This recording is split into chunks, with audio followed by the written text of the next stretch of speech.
2021 Roanoke County School Board work session to order. Madam Clerk, do you want to call the roll for us, please? Here. Yes, ma'am. Yes, ma'am. Here. Yes, ma'am. All right, moving on. Item 2.01, we've got item 2.01, Mrs. Peterson. There you go. Oh, she's on her way. All right. Anybody want to go ahead and make a motion to go ahead and approve the premium pay for right here. employees? Because I have a feeling it's going to be a 5-0 vote. Yeah. Better be, right? Hey, that's exactly. Hello. Hi. Hey, welcome. Sorry. That's all right. Other side, next to We definitely don't. Give you balance in the book. Over here next to me. I just saw the end was taken and I'm just I got plenty of it. We're not even sorry, gonna let all you of your breathe. books are in printing, so they should be here shortly. Let me go ahead and pull this up.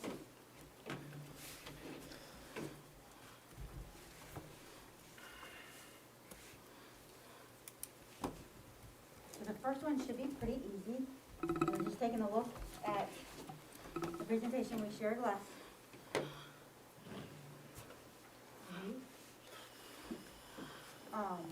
With the amendments suggested in ESER 2 and ESER 3 grants in order to accommodate the premium payment. So just to remind you, in the ESER 2, we had some shifting to provide $701,103.67 available for the premium pay.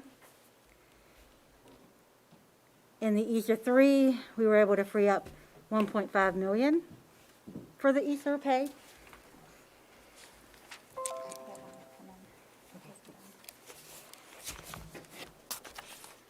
And that's the ESER one. If you want to hand that one out. So then, at the end of the day, if we shifted all of this around, if the school board desired to make a premium payment to employees, we would have enough funds through ESER 2, ESER 3, and projected payroll lapse in order to provide, we originally estimated a $1,000 bonus to all employees, and then we moved it up to $1,200 to see how far we could go. And once we hit about a $500,000 lapse, we were about at the end of our comfort zone. So that's why we ended up with those two possible recommendations. Gotcha. And if this was approved today, would it be November 30th or December 15th payroll? If we approved it today, not we, if the school Right. board approved it today, HR is ready to upload timesheets tomorrow, so it could be on November 15th payroll. Oh, wow. Right. Okay. So, And he's nodding his head yes. yeah, Mr. Ray. One question, is that subject to their normal deductions, or is there a certain amount that comes out, like 25%, 30% or something? It is subject to the 35%. Is it still the 35? Okay.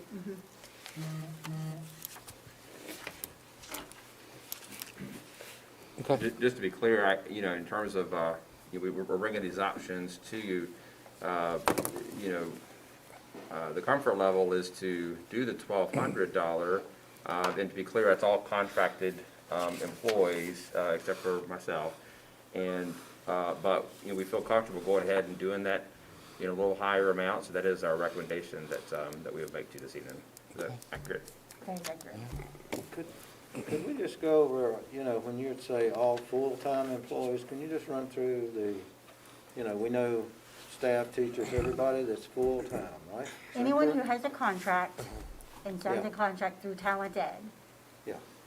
with Mr. Bradshaw. And if you would like to expand it, Mr. Would it Bradshaw? be easier to say more? It's almost easier to say who it Probably does. This really just Probably excludes not. substitutes It excludes anybody who is just an hourly part-time, which we have very few of those people. So we're talking about 99% of our employees. Bus drivers, everybody. All of our bus drivers, anybody that's in the building. Gotcha. All of our custodial staff we have, pretty much, Nutrition. like you said, every nutrition, it is everybody. Good deal, thank you. So the only ones you're really excluding are the ones that do hourly? If they're not- Hourly, not under contract, but hourly? Correct. If they're an hourly employee, but they're under contract, they're included. Right, but the other ones that just are assigned, maybe a particular job without a contract, just paying them by the hour, they're not exempt. That's correct. Yeah, like our PALS tutors or substitutes. That's what I'm getting at. Things like that. Those Yes, sir. people, supplementary people. Those are the Gotcha. ones that are exempt. Right. from this. And so we're making this an action item today? Any other questions on No. it? Any other discussion? Okay. I make a motion that we accept as proposed. The 1,200, right? Yes, the 1,200. So the motion on the table is to approve the $1,200 premium pay for employees. So, and we have a second. So, Mr. Chairman, I raised this question at the last meeting, and I think it's very gratuitous of our superintendent to not participate, but I think that part of what we're doing here is helping people understand how much we appreciate the work they've done and how much, we look forward to being able to do more for them going forward. And I think that with any organization, leadership starts at the top, and most of the things that they've done over the past 18 months has been a tremendous workload for everyone. And I'll second that. and unless there's some reason that we can't do that, I would include the superintendent and his staff. I think the staff's already included, but superintendent and his staff, in this motion. All right. Happy to amend the motion to include the superintendent. All right. Second. Still have a second? All right, Why Madam are we Clerk? gonna make this non-united? What'd you think? Yes. Yes, ma'am. Yes, ma'am. Yes, ma'am. Yes, ma'am. All Is- right. Is the school board, is ours next? Is that- In all seriousness, we didn't know if we needed to clarify, but you're technically not contracted employees, Yes. so we didn't feel like it. I'm sure none of Don't us take it even know our personal. talented username and password. So, all right. All right, let's jump right into information items. We've got Mr. Altizer is going to give us a little update on the BCAT Citizens Committee. Welcome. Thank you, Mr. Chairman. It's a pleasure to be here. We just had a meeting last night, so, as well, so that was sort of our fourth meeting. What I'd like to just go through is sort of the process we've started out, and it's a three-phase process. And what it involves is, it involves the sites. Once we take the sites, go out, put boots on the ground, as I call it, we're going to get out and we're going to walk in the sites, get it, and then I will call you, Mr. Chairman, and the Chairman of the Board of Supervisors and ask for a joint meeting. Could come as early as December, to where we'll make a recommendation and give you two recommendations on two sites that fit. Probably the worst case scenario is it could be the first week of January, or first meetings that are close to what y'all have in January. So we're hoping for that. It's going pretty well. We took all the sites that were presented to us, and there were some that already had sites deleted. We put all of those back on the table. We wanted, the committee wanted to look, touch, see everything that was there to make sure that, that rightfully it was eliminated, and for the most part, a lot of those were. I mean, it just doesn't fit. The second thing we're going to do is, after we do that, then we'll go into the new Burton scope, what Burton should be, where it's at, where it's been, the curriculum, the square footage needed versus what it has now, older, but settled and really has a lot of has a lot going for them and do some things, and then we want to go to a newer site so that we can sort of see how the new looks and how it works, how it functions, and how the old works and how it functions, and then try to take the best out of both of those. Then the third part of the study is going to be solar. Solar's the last part. The committee decided we're not going to choose a site based on solar. We'll let solar come in after we find the site, because the site is the most critical point of this whole development and the future of what BCAT would be. So we plan on going and looking at some sites that have solar, if they've done schools after they did that, and if they didn't do solar, why? Looking to see if the solar they did do is giving the paybacks and the things that they wanted. So we'll probably take a couple of months and really give that due diligence. And then at the end of that, the committee will go to each magisterial district and meet with citizens, advertising it well, hopefully, and then I'm sure from the school side and from the board side, Board of Supervisors side, and have parents come out, look and see what this facility is, what it's all about, why it's needed. And then after that's pretty much going to be the function of the committee. I think the committee will probably have pretty much, unless something just really, really happens, by April, May at the latest, we should be finished with that. And hopefully already have done the visits in each magisterial district. If not, then that would probably finish up in about April or May that we would have those. So we have adopted site criteria. Most of the site criteria is really adopted, that was actually handed out to us in this study here in the joint meeting. Some of the things that was changed that committee members wanted to see in it, they want the facility to be visible to the public, but not right out in the public, if that makes any sense. And visibility, recognizability, accessibility, we think it's critical that you have to have two entrances or two exits, or one entrance, one exit, or dual. It's got to have two ways in, two ways out. So, and I think we'll be able to accommodate that. It has to fit the area where it's going. It's got to be a good mix. It won't be right up on a subdivision and all like that.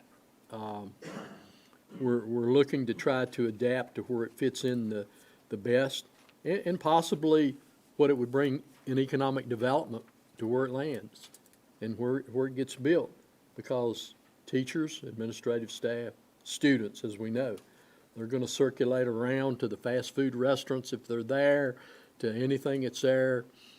Staff probably stop at the grocery stores that's close by if they're driving through, and also there will be an economic impact to wherever it's located. The big question was how did we get to identify what size site that we need? And so I got to looking at that, and really the best way that tells us that is we got 5 high schools that tells us everything that we need, with various populations in various parts of the county, various square footage, and various acreages. Case Springs got roughly 40 acres. It's got a 175,000 square foot building on it. Glenver's got 93 acres, but I think part of that goes off, slopes off, not a whole lot left to develop there, I guess. Plus you got 3 schools on it. Yep, already. So Hidden Valley, 56 acres, 201,000 square feet. North Side, 169,000 square feet, 28 acres. But there's some more out to the side that sort of gets up close to the subdivisions, and then you got the water tank out there, and you just got a lot of obstacles there. If we really wanted to look at that site as a site for the new facility. William Byrd, 213,000 square feet, and I believe that's with the new addition, and have roughly 39 acres. Burton, I'm gonna call it 30 acres. That's with the floodplain, 88,000 square feet. And as everybody knows, that building there sort of gets, how do I want to put this? Not renovated, but manipulated. Every time you want to change out a class or do a class or add something else into it, so it's in constant flux of where everything goes. And that's why it's sort of critical that we get the square footage right and we get the acreage right. So if you look at enrollment and you look at capacity, K-Spring has 1,008, capacity is 1,195. You got, at most, 200 more kids is all you can get in there for that capacity. Glenver is at 620, capacity is 650. Hidden Valley's 807, capacity is 1,200. That's your pretty much your most extra capacity that you have. North Side, 1,050 capacity. Enrollment there is 891, so you got roughly 150 more students you could do there. William Byrd, 1,200 capacity, enrollment 1,102. You're getting right to its capacity there. So it's not the committee's charge, but I think if we're doing our due diligence, if you look at that list of our high schools that we have now, you got 3 high schools. If they ever hit their capacity, there's a big decision-making process that's going to go on with Roanoke County Schools on where you're going to put that extra capacity. How are you going to handle that? And, you know, do you redraw lines and move people around? So I will speak from my position. And the committee is pretty close to the same thing. We're looking at pretty much a minimum of 30 acres to do what we need to do to have for the future. And if we look at the ages, and y'all know, I'm not going to tell you something you already know, but you know how long these high schools have been there and how long they've lasted. The smallest site is with just where everything is at Northside is 28 acres, but there's more land out there than that. I don't know why, if we're looking to the future, we as a committee would consider anything less than 30 acres. Time you figure out and cut out for sidewalks, curb, gutter, roads and stuff, you're taking a lot of space out there. But now, wherever we land is, you know, we're going to have flexibility and or y'all will in design about how much you go up to a second story, how we do that. In automotive, I know we need some high roofs. We got lifts that go up and all. So I think what you will get from the committee is something that's looking to the future, looking able to expand, not putting boards that are going to come after you folks and boards that's going to come after the Board of Supervisors, and they're saying, what in the world did that committee do? Why did they box us in like this? And I think one of the site criteria that we have to look at is the proximity. If we're going to put the building where Mr. Greenway's sitting there, say, and there is no foreseeable future of land that you can buy 5 years from now, 10 years from now. We further hemmed in that piece of property. I think it's critical that we're looking at where there is a good possibility that 5 years down the road, 10 years down the road, you see possible sites that are gonna come up, or may come up sooner than that, but you'll be in a position to buy those. And, you know, and I think that is the smart move to do, is to look at that and to always be constantly looking around it for pieces of property that are coming up for sale. Does it make sense? Is it contiguous with wherever the site is that we're gonna go, to go ahead and buy those? And may not use it, but does it make sense to go ahead and buy it and bank it? So, you know, this is pretty much the way we're looking at this. We are looking at it, part of our criteria, it says located within Roanoke County, prefer locations within Roanoke County. And the committee has not made a decision on that officially, but just in a matter of discussions or in work sessions like we have, many people feel when you go to putting an investment like that, it needs to be in Roanoke County. Roanoke County government, i.e., Board of Supervisors mainly, they need to be in control. And for me, I remember Hidden Valley Middle School. I remember when they wanted to do something, that y'all wanted to do something at Hidden Valley, went to the city for rezoning, and boy, I tell you got smacked around and nope, not here. I don't think that, and I think the majority of the committee realizes that we do not want to put the school board or any school board in that position. And so that's where we're looking, that's how we're distinguishing these things. And the other thing is,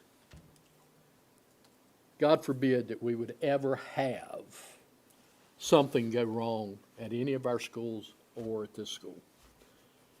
But being in Roanoke County, there's no doubt who's going to take control and charge of that facility if something goes bad. Conversely, in Salem, and I know we've got all these regional, cooperation with how the police and all interact, and they'd all do well. But when we got something going wrong there, we don't need two competing jurisdictions sitting there deciding, well, I think this is a better idea, way to go, and I think it this way. A new station alert has arrived. Sorry. But, I mean, we're looking at those types of things. I mean, it's about safety. How do we keep our kids the most safe while they're there? We don't want it tucked away back in the woods, back where you can't see it. But yet, on the other hand, we don't want it in people's backyard. We don't want it to where we're creating a lot of traffic, undue traffic to those. So I would have to say that to the board, to the school board and to the board of supervisors, I don't think there could have been a better group of 10 citizens that were picked. There's a multitude of experience from every direction, and everybody is very active. They're talking, they're asking questions, and I'll sit here and tell you today, not everybody agrees on everything. But what we agree to do is we're going to do what's right for the students of Roanoke County, what's going to do right for the future, and put future boards in a position that they can react favorably when the time comes to add more classrooms and to have room to do other things. And no, we're not figuring on anything on that property going to be football fields or anything like that. But it's we need to be thinking about the future. We need to be doing the best we can, and then we need to figure out the cost. Cost is going to dictate a lot of things, but the good thing about it is that there is absolutely nothing that says we have to do everything today. That we can do, I'm going to just pick a number.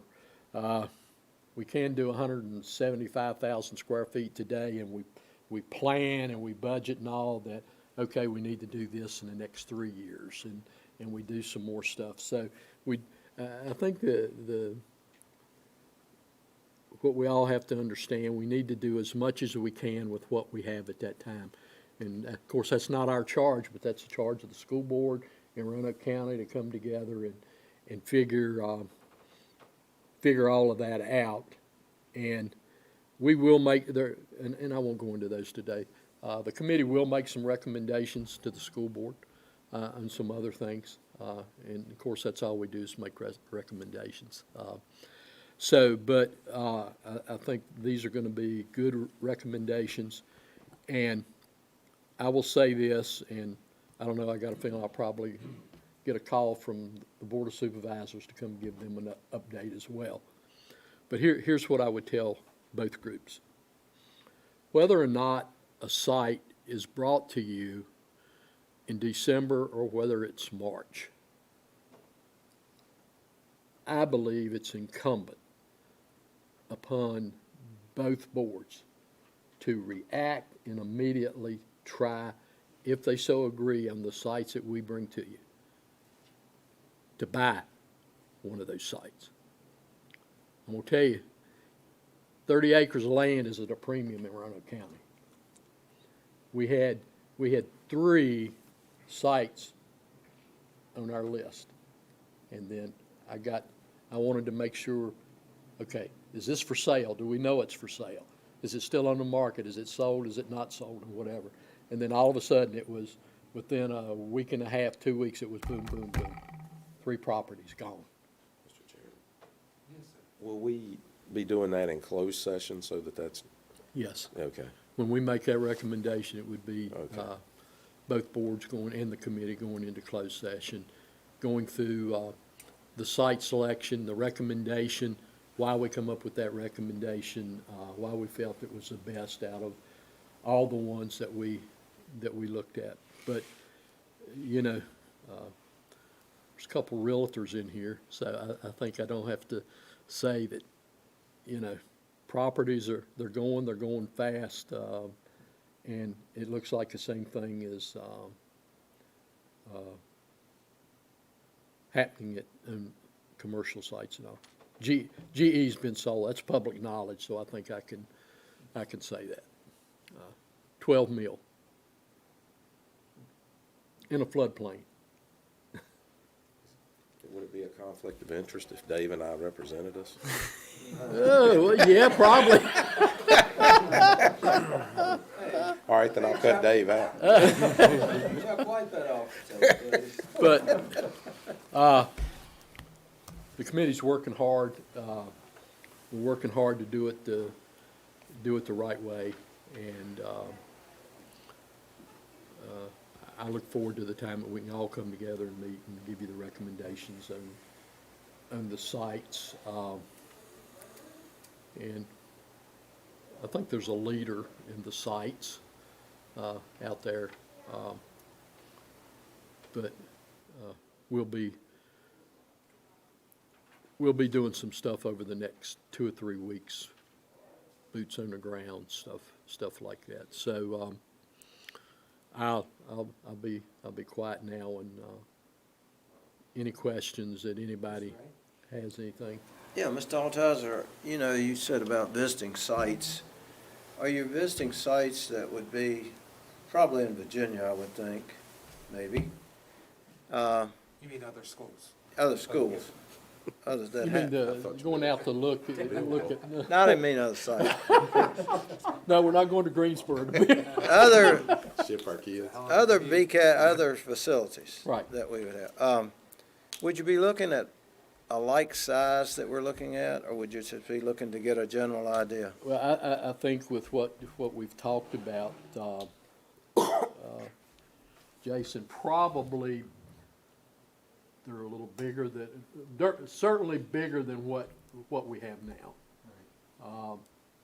And those, both are Virginia. I know one is. So that both of those are in Virginia, and so we just want to go see what they got, what they offer, what are they doing that we're not currently doing at Burton now, and, you know, it's just because Burton's not doing it don't mean they can't. It probably means because they don't have the space for the most part. But, you know, when you look at things and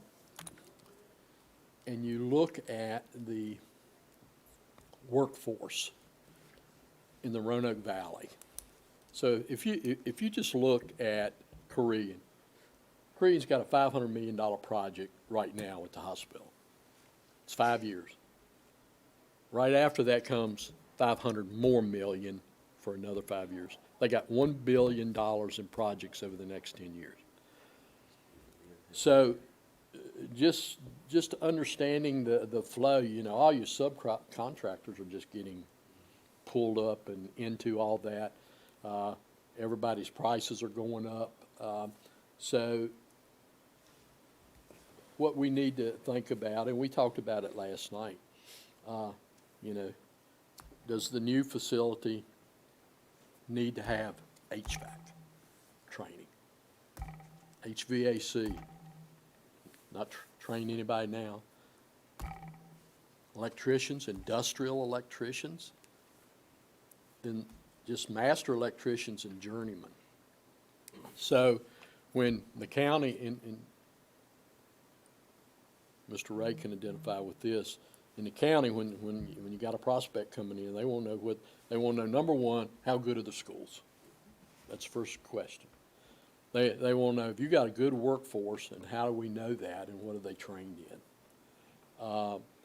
So there's things in the CTE program, things like that need to be added to enhance our workforce. And I think as you add those type of things like that, y'all have to understand too, and I know you do, that with that comes extra expense for teachers and things and all like that. You got to figure all that out and the payback. But you know, it's we have to continue to grow the workforce in the Roanoke Valley. I'll talk about the apprentice program just for just a couple of minutes. There are more and more students in Roanoke County that are coming out and going through the apprentice program. At the Water Authority, we have hired 48.8% of the apprentice we brought in. And that's going to increase. There's more businesses. Jason continues to talk to businesses.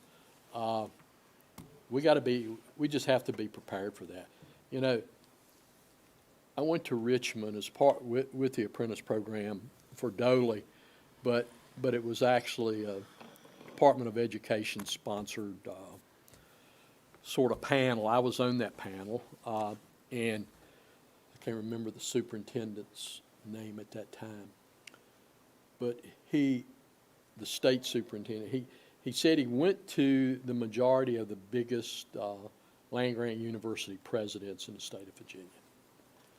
And he said he asked them, are you meeting the students' needs that are graduating out of your college and universities of what comes next?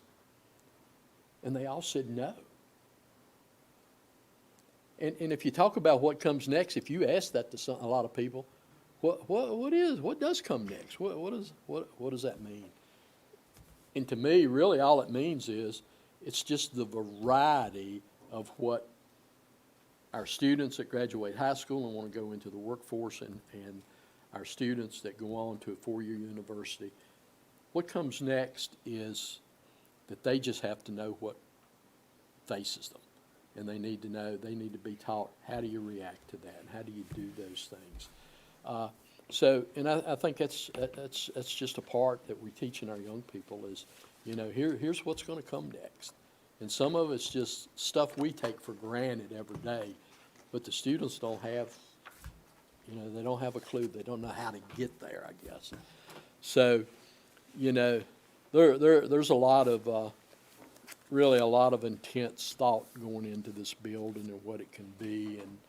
and all like that. How do we supply the workforce? How do we have economic development? How do we create more businesses and more jobs, which through the different plans that the schools and the counties have? How do you get more money from that? How do you get how does the other board get the real estate tax rate from 89% revenue from real estate taxes to about, on residential, to about 70%? And you get the other 30% from commercial, it's about 11 now. All those things are intertwined. It's all, apprentice programs, doing all the other stuff like that. It's all just a piece of the puzzle to keep our young people at home, to better train them for the workforce if that's what they desire to do. And, you know, it's just a great thing. So, unless you have any more questions, then I'll go. I got the location question. Okay. Is the committee considering the transportation to various sites? I mean, how, From the schools, yes, from the major high schools, yes. We already know what it is now. okay. But depending, and I won't get into logistics or whatever, but, you know, just knowing what I know about the sites, that's, you know, we need this much land, where can we go get it? And where can we get it that it don't take millions of dollars to grade to get it ready to build and things of that nature. So, but from what I see, it could possibly be closer for William Byrd, Northside, and Glenver, and a little bit further for Hidden Valley and Cave Spring. But when you look at the totality of it, you're probably not spending a whole lot more time on the road, spending gas and wear and tear on your vehicle and stuff like that. There's I don't like to use this term of winners and losers, because from this facility there is no losers. But you know, there's I guess I would say let's just say the Kroger at Hollins. That's 0.0. That's where we're going to build this building.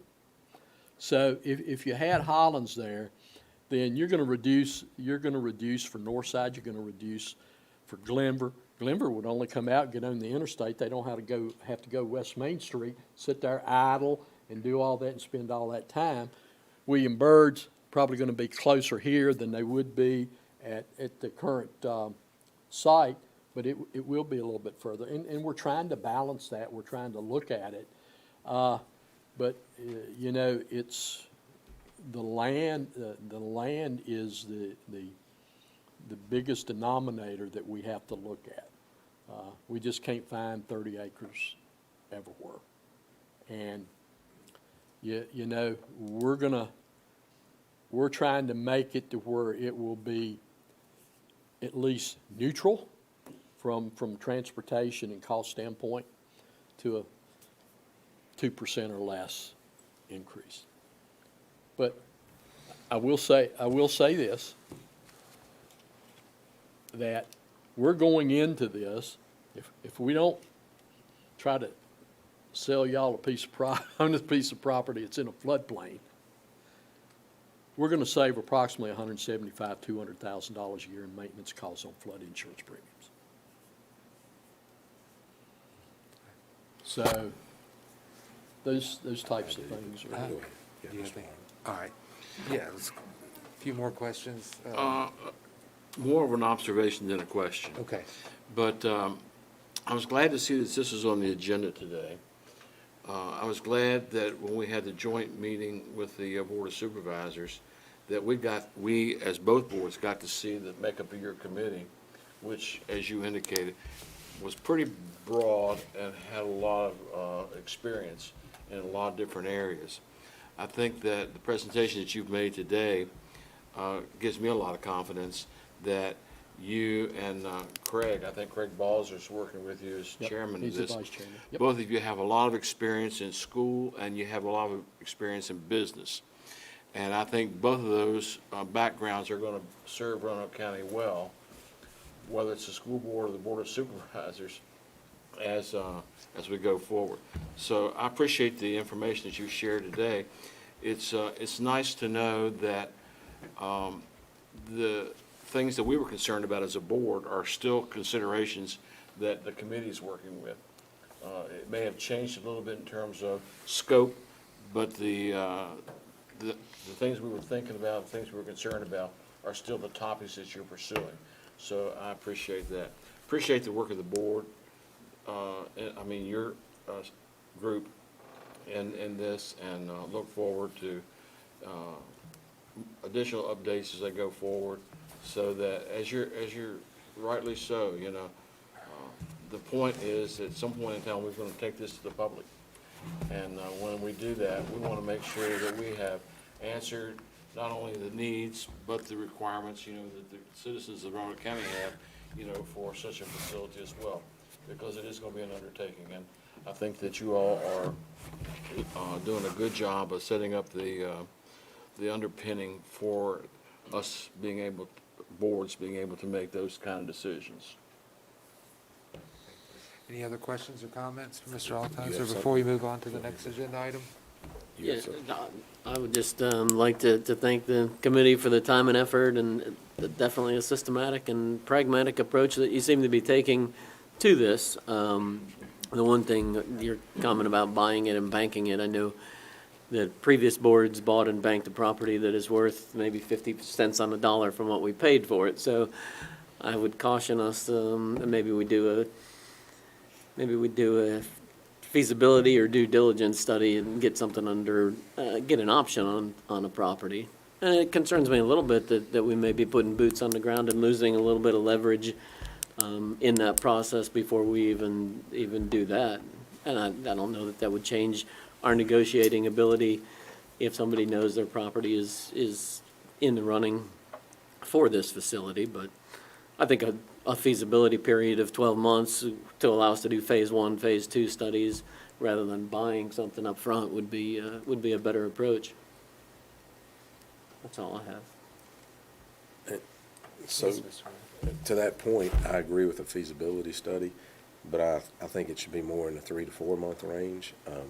And the reason being, for me, and I know that's probably a daunting task, but if we stretch this out, it's my opinion and my belief that our counterparts will stretch this out. As, one mentioned to me yesterday, he hopes we can get this done in 3 to 5 years. 3 to 5 years is not the goal of, I hope it stays that way with the school board.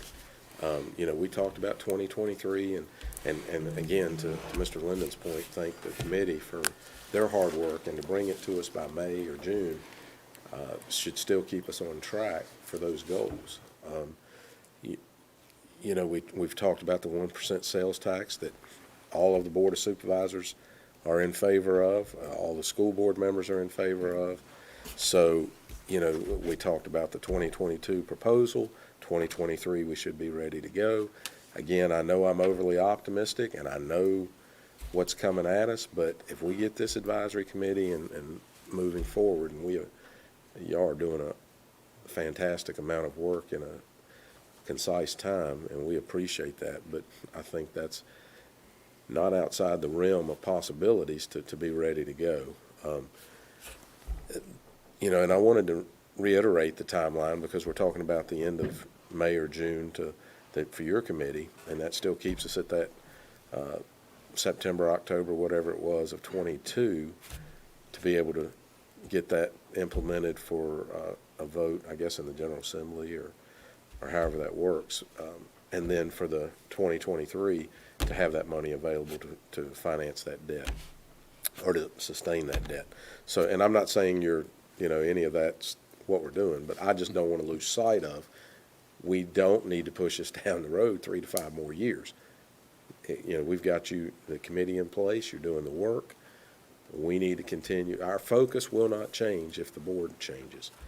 We'll be here, and there'll be citizens that will continue and should continue to hold us all accountable. So we thank you for the work you're doing. I love the fact that you're thinking of Roanoke County because it is an economic development and an economic piece outside of outside of the scope of education or economic development. Putting that in Roanoke County only benefits Roanoke County, as you said. You know, fast food places, convenience stores, you know, maybe as it goes down the road, we get more people. I mean, there's going to be more economic activity driven from having it in Roanoke County. And that's what I hope that's what we're all striving for. You know, maybe the next committee we put you on is bring the sheriff's office and the courthouse. Now, I know, you know, they look at me like I've got 4 heads, but, you know, that's another economic activity piece we could bring to us instead of leaving it in Salem. But anyway, that's another story for another day. But thank you for your committee and, you know, for the work you're doing. And it sounds like the timeline is within what we've all talked about, and hopefully we can keep it going. Well, we're going to try, and I think that the segregation of the 3 phases allows you to do one thing and start to move on while another part is being done, whether it's due diligence or whatever. So, you know, if you're going from the due diligence part of the land, you understand the land is, you know, I know you're not going to pay more than it appraises for. So if it's the right piece of property in the right location and you do the things, then the 2 boards can be actively doing that while the committee's looking at what's the footprint, what's the educational classes and everything that'll be held there and all like that. And, you know, sort of the hope is that you get from one phase and you got a pretty good idea of how it's going to play out and what's going to do. And then by the time at the end, you got the solar part, and then that's a thing that can take some time, but there's a whole lot of stuff that you can do between that second and third phase of study and due diligence and all like that, looking at the land. And Mr. Linden, I would just like to say that the part about being contiguous with land is I guess you might say, let's say that Kroger is the spot that we're going to do it. Well, there's nothing around Kroger. If you ever hit that maximum development piece, it's going to be hard for you if you really need something there. But if you've got a place that has some properties so what I would say is, if it's at Kroger, well, what's across? Well, there's across that the street where the Lindell grocery store was going and all like that used to be the old Lowe's and the church there. Well, that's a piece of property that you know somewhere down the road, I mean, it's for sale now, but that might be interesting at some point. I know you don't want to stretch campuses across roads and things like that, but my only point is you want to be positioned to where when you think you're going to need to expand, that you have the ability to buy something, you know, close by to do it. Well, we appreciate you, Mr. That's my Alcazar. cue to. Appreciate the update. It's very timely. All right. So, thanks again. Thank So, y'all. Appreciate it. Glad Appreciate to All come. right, we'll jump right in to item 3.0, game field maintenance costs and options. Mr. Lowe, sir, it's nice to see you back in our meetings in person. to be back. Glad to have you back. So, Thank you. so you've got the show for the next 5 or 6 agenda items. Yes. We'll Mike. try to get through them. Is that better? Thank you, sir. Okay. So over the last couple of months, we've been talking about taking over maintenance for the game fields for our high school programs. And one of the things we want to do is we want to compare some options of if we were to turf our softball and baseball fields, infields, what would the cost comparison be for that upfront cost and maintaining those fields versus just maintaining the fields as they are right now. So what I did here is option number one, as you can see with Cave Spring High School, and all the schools have an option one, is installing turf infields for the baseball and softball fields. We're leaving with the cool grass in the outfields and Bermuda possibly on if they have it on their campus for soccer fields. And the operations department is managing that yearly maintenance. Chris, I'm sorry, is this all schools? The 250 and the 150? No, sir, that's just Cave Spring High School. Oh, I see, okay, I got you. That's just Cave Spring High School. That'd There's be a a deal. tally at the end of this. That's why I didn't see the top heading, I got you. There's a tally at the end of it.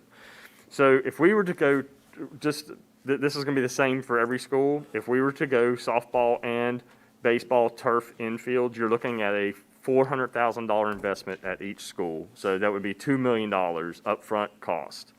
So that is just set aside right there, $2 million for those 5 schools. Now, what that does do is it does reduce the yearly maintenance cost that would be required to maintain those fields, because you're taking a big hunk of dirt and grass and things of that out of the equation when it comes to maintenance. Because the turf, though it's not maintenance free, it's pretty much maintenance free. I mean, it really is. So the yearly maintenance cost for Cave Spring High School is probably a little bit higher than the other schools for the reason that they have a soccer field, okay? And their soccer field is a Bermuda soccer field. So we're estimating that the yearly maintenance cost for the baseball field, because you still have to maintain the outfield in the areas around the turf, is $5,000, softball $3,000, and the soccer would be about $20,000. Okay?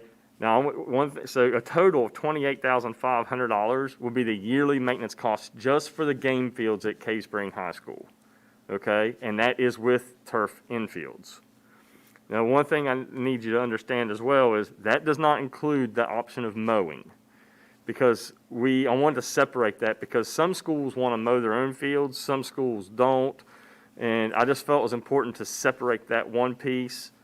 So if we were to have someone mow those fields at Cave Spring High School from May until September, you would add $15,500 to that $28,500. Okay? And this is going to be a lot more clear when we do the totals in the 6th slide or so. So the maintenance cost, $28,500, that's going to be less than with the turf on the field than it would be with no turf. But at the same time, you have yearly replacement costs that you're going to have to put away every year to replace the turf at the baseball and the softball field. And we're estimating $12,000 a year needs to be put away for baseball, and $10,000 a year needs to be put away for softball to replace those infields in 15 years. Okay, we're currently doing that at Bogle Field for the turf at Bogle, and we're currently doing that for the William Byrd High School turf field. Okay, so the one-time investment per school was $400,000. The maintenance at Cave Spring is $28,500. The yearly replacement cost is $32,000 at Cave Spring. Now, I did the same formula at the next school, which is Glenburn. As you can see, it's much less. The $400,000 is the same, but because they do not have the soccer field there, they play soccer on their turf field. Their maintenance costs for their fields are only $8,000 a year.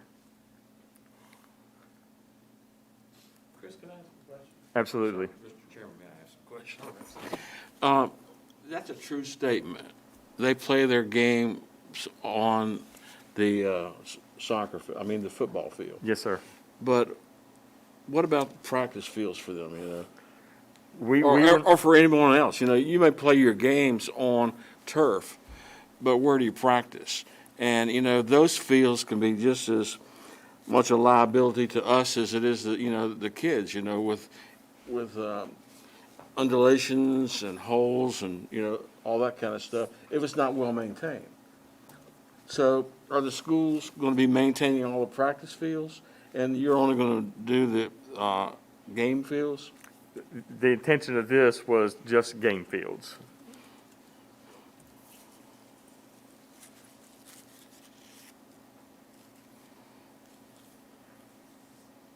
I believe that was the direction that we were given back in August when this first came up.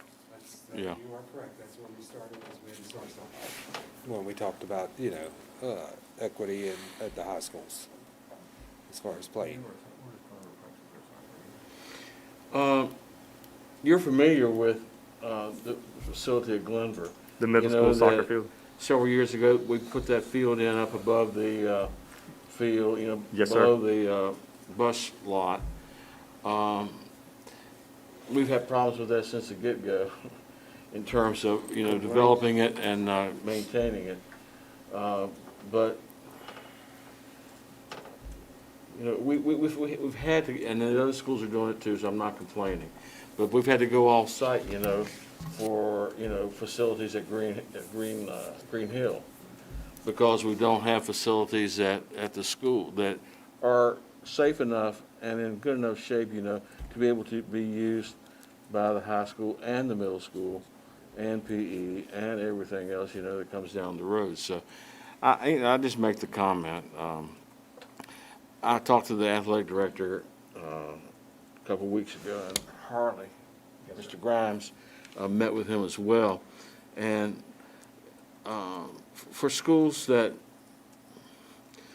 have to maintain other fields other than, the football field or the turf fields, there is quite a bit of expense. And more importantly than that is the timing of when it takes place. These are cool grass situations, which means that the fall and is your primary time to get this work done. And, if it's not done then it becomes more expensive to do it. So just a comment. I know that we're not going to change this formula because I think we all agree with these. We've already agreed on most of this. So I don't have any problem with that. But I'm just thinking that, and I don't use the word minor sports, but the non-revenue sports that need, practice facilities as well as game facilities. Game facilities we've got covered, but practice facilities in all of our schools, I think, probably need some attention. And I'll leave it at that. So at Glenver, you'll notice that the yearly replacement cost is higher, and that is because we currently are not putting the $40,000 a year away to replace the Glenver football turf, soccer turf. So I've included that in the yearly replacement cost. And something else I did at every school that you should be aware of is I have a $10,000 a year for each school's rubberized track. These rubberized tracks only last about 10 to 12 years, and there's no replacement plan in place to redo these tracks. And to redo a track costs as much as just redoing a new track. It's about $80,000 to resurface it in the rubber or the polyurethane. So I want to be sure that since we're talking about all the game fields, track is considered a game site, so I want to be sure that it was included as part of this cost. As we go forward to Hidden Valley High School, again, $400,000. It's the same as the other four schools. Now their soccer field is a cool grass field. So it does not cost as much to maintain that cool grass field on a yearly basis. Okay, you don't have to mow it as much either. So their maintenance cost a year with a turf infield at softball and baseball would be about $20,000. And then again, we're looking at $32,000 for the track and the two infields for yearly replacement costs to save up over 15 years. So they're playing their games at Cave Spring and Hidden Valley on these soccer fields, Yes, sir. whereas the others, we don't. That's correct. Okay. I don't know the politics about it about 20 years ago, but Well, it doesn't- what I I was mean, that under, doesn't matter. I'm since they just shared curious. the stadium, they each got soccer fields Yeah. to help alleviate the stress on Bogle. Okay. Okay, and then Northside High School, again, $400,000. They play their soccer also at the stadium on the Bermuda. We're already paying $30,000 a year out of operations and maintenance to maintain that Bermuda field. But if you were to turf the infield in both baseball and softball, again, it's $32,000 a year. It needs to go into that, and another 10 for the track. So you can see it's pretty consistent each school, just depending on what fields you have. William Byrd, same thing. And we're actually already putting $40,000 a year away for the turf at the stadium. Okay, so it goes to the option one summary. And then there's a comparison between option one and option two after this. The one-time investment, $2 million. Annual funding required for operations to perform the maintenance. That would be me getting $72,000 in my maintenance budget to maintain those game fields that I would need. If we were to do mowing, I would need an additional $39,500 to go into the operations budget to cover the mowing and the maintenance. So, and then annual funding required for future turf replacement will be $200,000. Now, currently, we're putting $95,000 a year away for turf replacement, and that would be Bogle and William Byrd. So additional annual funding required for option one will be $272,000. $200,000 of it would be for turf replacement, and the other $72,000 would be for the operations maintenance department maintaining the fields. Okay, and we would subcontract that out. We wouldn't do that in-house. That would be something we would put an RFP out and hire a local company to come do that work. If it included mowing, it'd be $311,500 for the year, per year.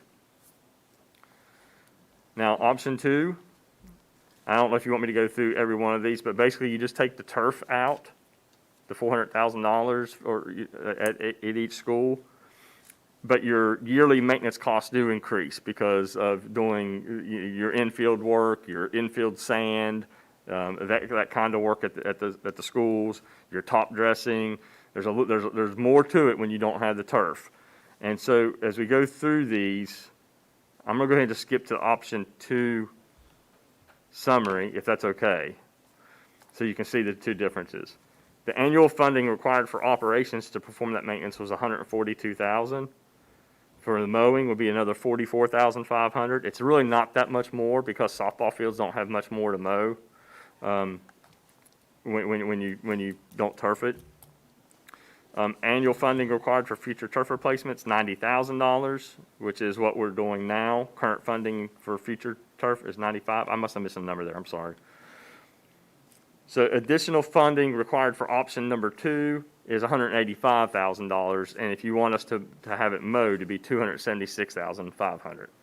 And then the last slide is the one that really gives you the comparison between the two. Option one's with the turf, option two is without.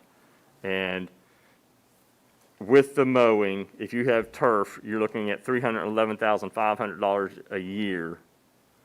Without the turf and maintaining the fields, you're looking at $276,500 a year. And obviously, the majority of the cost is turf replacement, setting aside money for turf replacement every year. Yes, Mr. Lynn. What is the life expectancy of the softball, baseball? About 15 Turf? years. 15. You hear a lot of places say that they'll play 18, 20, but 15 is, I think you always bear on the conservative side to in case you do have some issues, you want to make sure you have the funding to be able to replace it at the earliest time. We got really lucky with Bogle Field going 13 years. It should have been a 10-year replacement, 11-year replacement, but we got 13 out of it. So it really depends on how well you take care of it. Are you out there grooming it? Are you keeping kids from throwing chewing gum in it and spitting, sunflower seeds? Are you keeping the weeds out of it? You do that kind of stuff, and you can make your turf last a long time. Without the grading and everything that's required the first time around, is it not as expensive? It's not as expensive. It's probably 2/3 of the cost. Because your base is already there, your drainage is already there, you're basically just paying for the labor and the materials to put down the new turf. And there's some inflation built into that too, obviously. Any other questions? Does anybody want to make a motion to approve either one of those? Mr. Chairman, I have Yes. one more question. Chris, Yes, sir. when I looked at this, option one, you showed, for Glenver, you showed the $40,000 set aside, for replacing the football turf. correct? Yes, sir. It shows that it's needed, that we're not currently doing it. It shows that we need to do that we're not currently doing That's what I it. was gonna get at, you know. Is that 40,000 added to the price at, Bird and K Spring? Yes. Mobile field? Yes. They're already, So those three make up the total that we see here for the cost? no, No. No, that's no, what I no. thought. no. Glenver's not in there. Glenver is in there, and then all the baseball and softball fields that's the $200,000 a year replacement. We're already paying $90,000 a year in replacement. So At the other two schools. so I'm not asking for the additional funding for Bogle or for Bird, because we're already doing it. So, but this would be in addition to the 95,000 that you're doing. Yes. And that's the point, you know, because we've talked about this several times, and it's got to get into that because Yes. this is the second year of that turf. And if we don't start building that account, you know, we're gonna look at, you know, another 7 or 8 years and need to replace it, not be able to replace it. We'll be short when we come up So let on me- time to replace. Let me throw a kink in the system here. I would love to be able to do this. I don't know that now's the perfect time for that, but we do have the one football field that's still needing, in my mind, the turf to be on par with the other fields. I would be in favor of looking at that to bring that forward in lieu of, I just don't know at the current time if we want to put this kind of money out there. Do you have any idea what that would, what? The turf at Northside, we would probably be between 750 and 825,000 there, because we already have the curb in because of the track that we did, and we also have the interior drainage system. We had that installed as well, anticipating that someday we may be putting turf out there. So that reduces the cost from about $1 million. Okay. Does anybody, and I'm just throwing that out there because in thinking about this, I just wonder, and being in an equitable situation, I just wonder if now's the time not to consider moving forward with that piece, because we're talking about needing to add the Glenver piece for the continued funding, if that wouldn't be something we should consider and table this, you know, for a later discussion. Just my thoughts. I don't know. Yeah, I think I could probably get behind that. The $30,000 that we're paying for mowing could possibly be going toward the $30,000 replacement, so that would be a wash in the end. So it's just the one-time cost as opposed to the current situation we have, but. It's the way I've always looked at our turf fields, is that we're gonna spend in the 30 to 40,000 a year range, if they're grass or Bermuda or whatever. Instead we're putting back that 40,000 for replacement down the road. So it's the one-time investment really that you're looking at. Correct me if I'm wrong in any of this. So you're looking at that one-time investment, and then it's basically the maintenance cost will be moved into a pool to replacement cost in the future. So Northside doesn't have the turf field yet. The other 4 schools do. And I would be in favor of moving forward with that first. And we do have these numbers. They'll adjust a little bit, I get, you know, but maybe in another 8 or 10, 12 months, whatever it is, a year and a half, you know, we come back and we revisit this. Would be my suggestion. I don't know how everybody else feels. Question. Yes. Chris, during this time, did you, I know we gave them marching orders what to do and what, you know, what to look at. Were the coaches, did you talk to the coaches, you know, about any of this? Were they? A few coaches, mostly ADs, principals. You have one AD who likes his stuff the way it is and doesn't want anybody to touch it. It'd be your AD. I mean, he's very meticulous about the way it works out there, and he's got a good system going. And then you have some newer, younger ADs that are still trying to get their feet wet and don't understand and have families, and they don't want to be out there maintaining these fields till 8 o'clock at night either. So you got a mixed match. You got some coaches that don't want other people on their field, and some coaches that just want it to be ready for them. I mean, it's a mashup of different opinions, depending on which school and which coach. Yeah. So I think that, you know, as Mr. Greenway said, as we move forward, they accept basically if we say, okay, we're going to the turf on this or whatever it may be, then they sort of accept where we're going. Is that correct? I believe they would accept whichever way you go, yes, sir. But one thing that this kept coming out from the ADs is they need help. They say they just do not have the finances to maintain the fields the way that they should be maintained. Mr. Yes, Chairman, sir. I was on the board previously when the north side field was first renovated. And the desire there was clearly, they didn't want turf, they wanted a regular playing surface. And I think that they got a pretty good playing surface. Not only that, their practice facilities were done at the same time. So they've got a really nice facility in terms of practicing game field. I think that since that time, I know that Byrd, Cave Spring was already into it, but Byrd and Glenver have benefited from it. And at the time that those decisions were made, it was more practical to go turf than natural playing surface. I think that if you're going to make the change, you need to have, you know, finances obviously, but you know that if it's working for you and the coaches want to keep it, I know that it's not a unanimous decision at either place whether they want turf or whether they would prefer, you know, game field.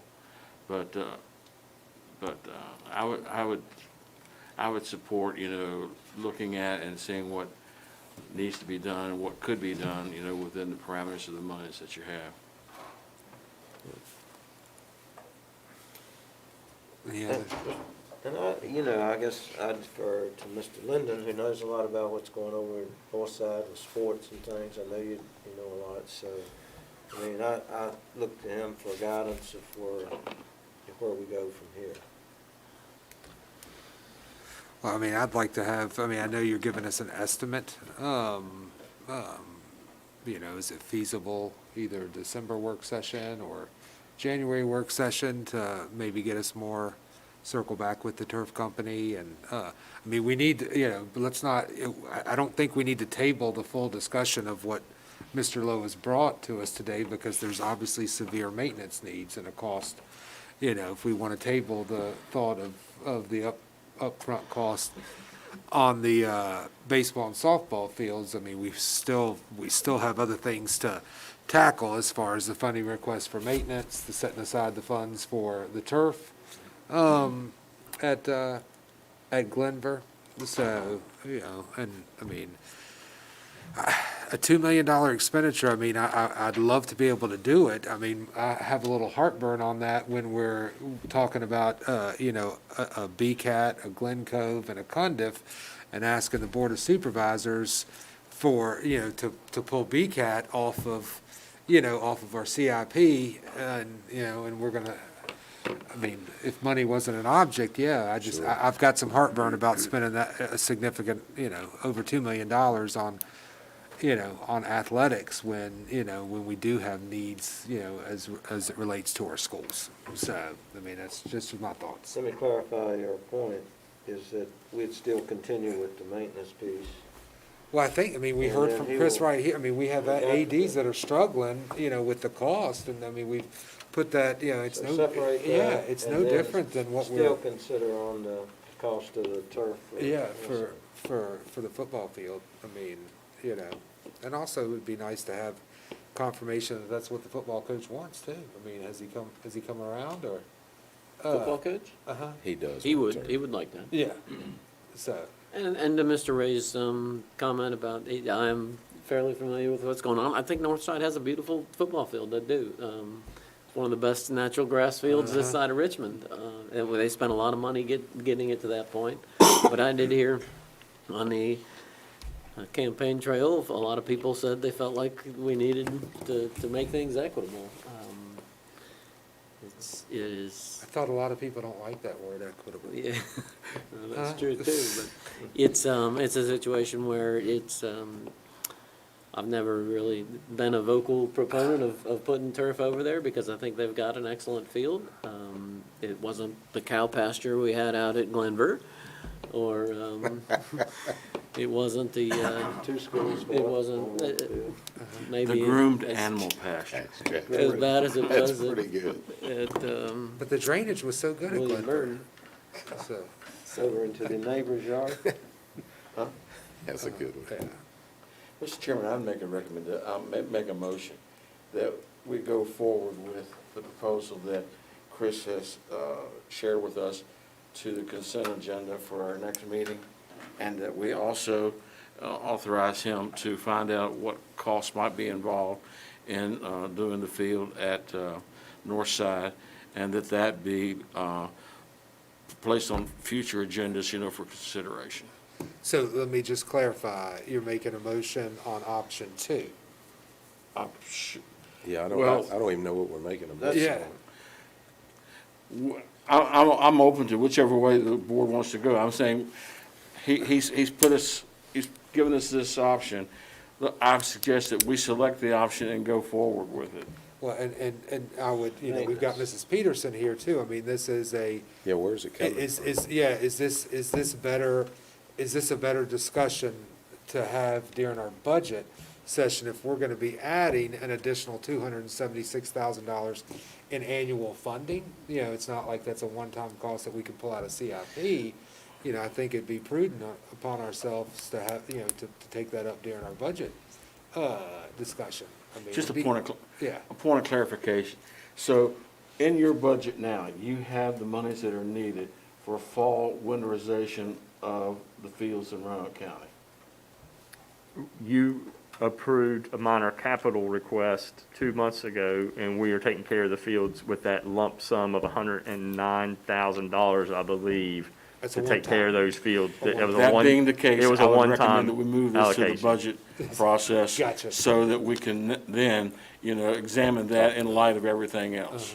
So would this then be one of those items that we want to put in the budget? Is that, okay? Yes, sir. Is everybody I mean, we need to take, we're putting so much stuff on our individual schools, and look, it's not athletics. Look at what our PTA spends on an annual basis, for toner and copy paper at our elementary schools. I sound like a broken record, but, I think we should take that off their hands too. So, yeah. Okay. And then you'll get with the turf company to kind of get some more concrete details on. Yes, sir. On that, something a little bit more specific, maybe, and, and also a timeframe, Yes. when they might be available, I will So- let you know just that if we were to want to have that field turfed before next football season, I would need to have the contractor on board and under contract by the beginning of January. Okay. So we need that price for, you couldn't get a price by our next board meeting, could you? Yes, I Next can. Thursday? Board Okay. meeting or work session, or? I can get one Or the within, board probably meeting. by the middle of next week, yeah. Okay. Yes, sir. All right. Yeah, do that, you could get us that price, and then that gives us, we want to add that to information. Okay. So from a time standpoint, if that's something that the board chooses to do, you present it to us, at our board meeting on the 11th. If we were to approve it at, say, our December work session, that still gives us plenty of time? Yes, sir. Okay. All right. Does that sound good for everybody? Yeah, Yep. just clarification, you withdrew your bid, your motion. Oh, yeah, you withdraw your Withdraw your motion? Original motion? I'll withdraw the motion. Okay, all right, perfect, thank you. All right, perfect. And I just add a clarification for your information.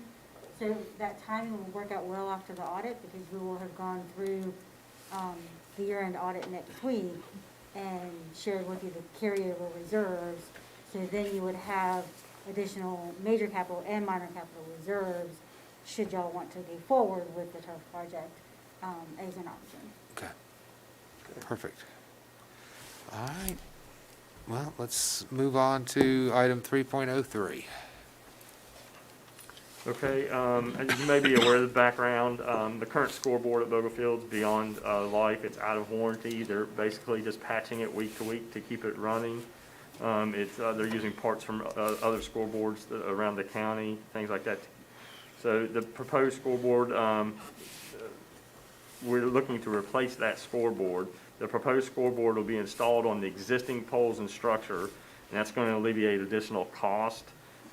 Some other cost-saving measures is the entities involved, the ADs, principals, is to simplify the options available on a new scoreboard, such as not having the big LED TV screen or the LED banners, because the cost of those could drive it from anywhere from $90,000 to $200,000, and you're looking at a 10-year, 12-year lifespan on those, and if you're lucky to get that far, plus the maintenance costs are extraordinary through those 9, 10, 11 years. So everyone's agreed to go to a more simpler scoreboard that would work out there.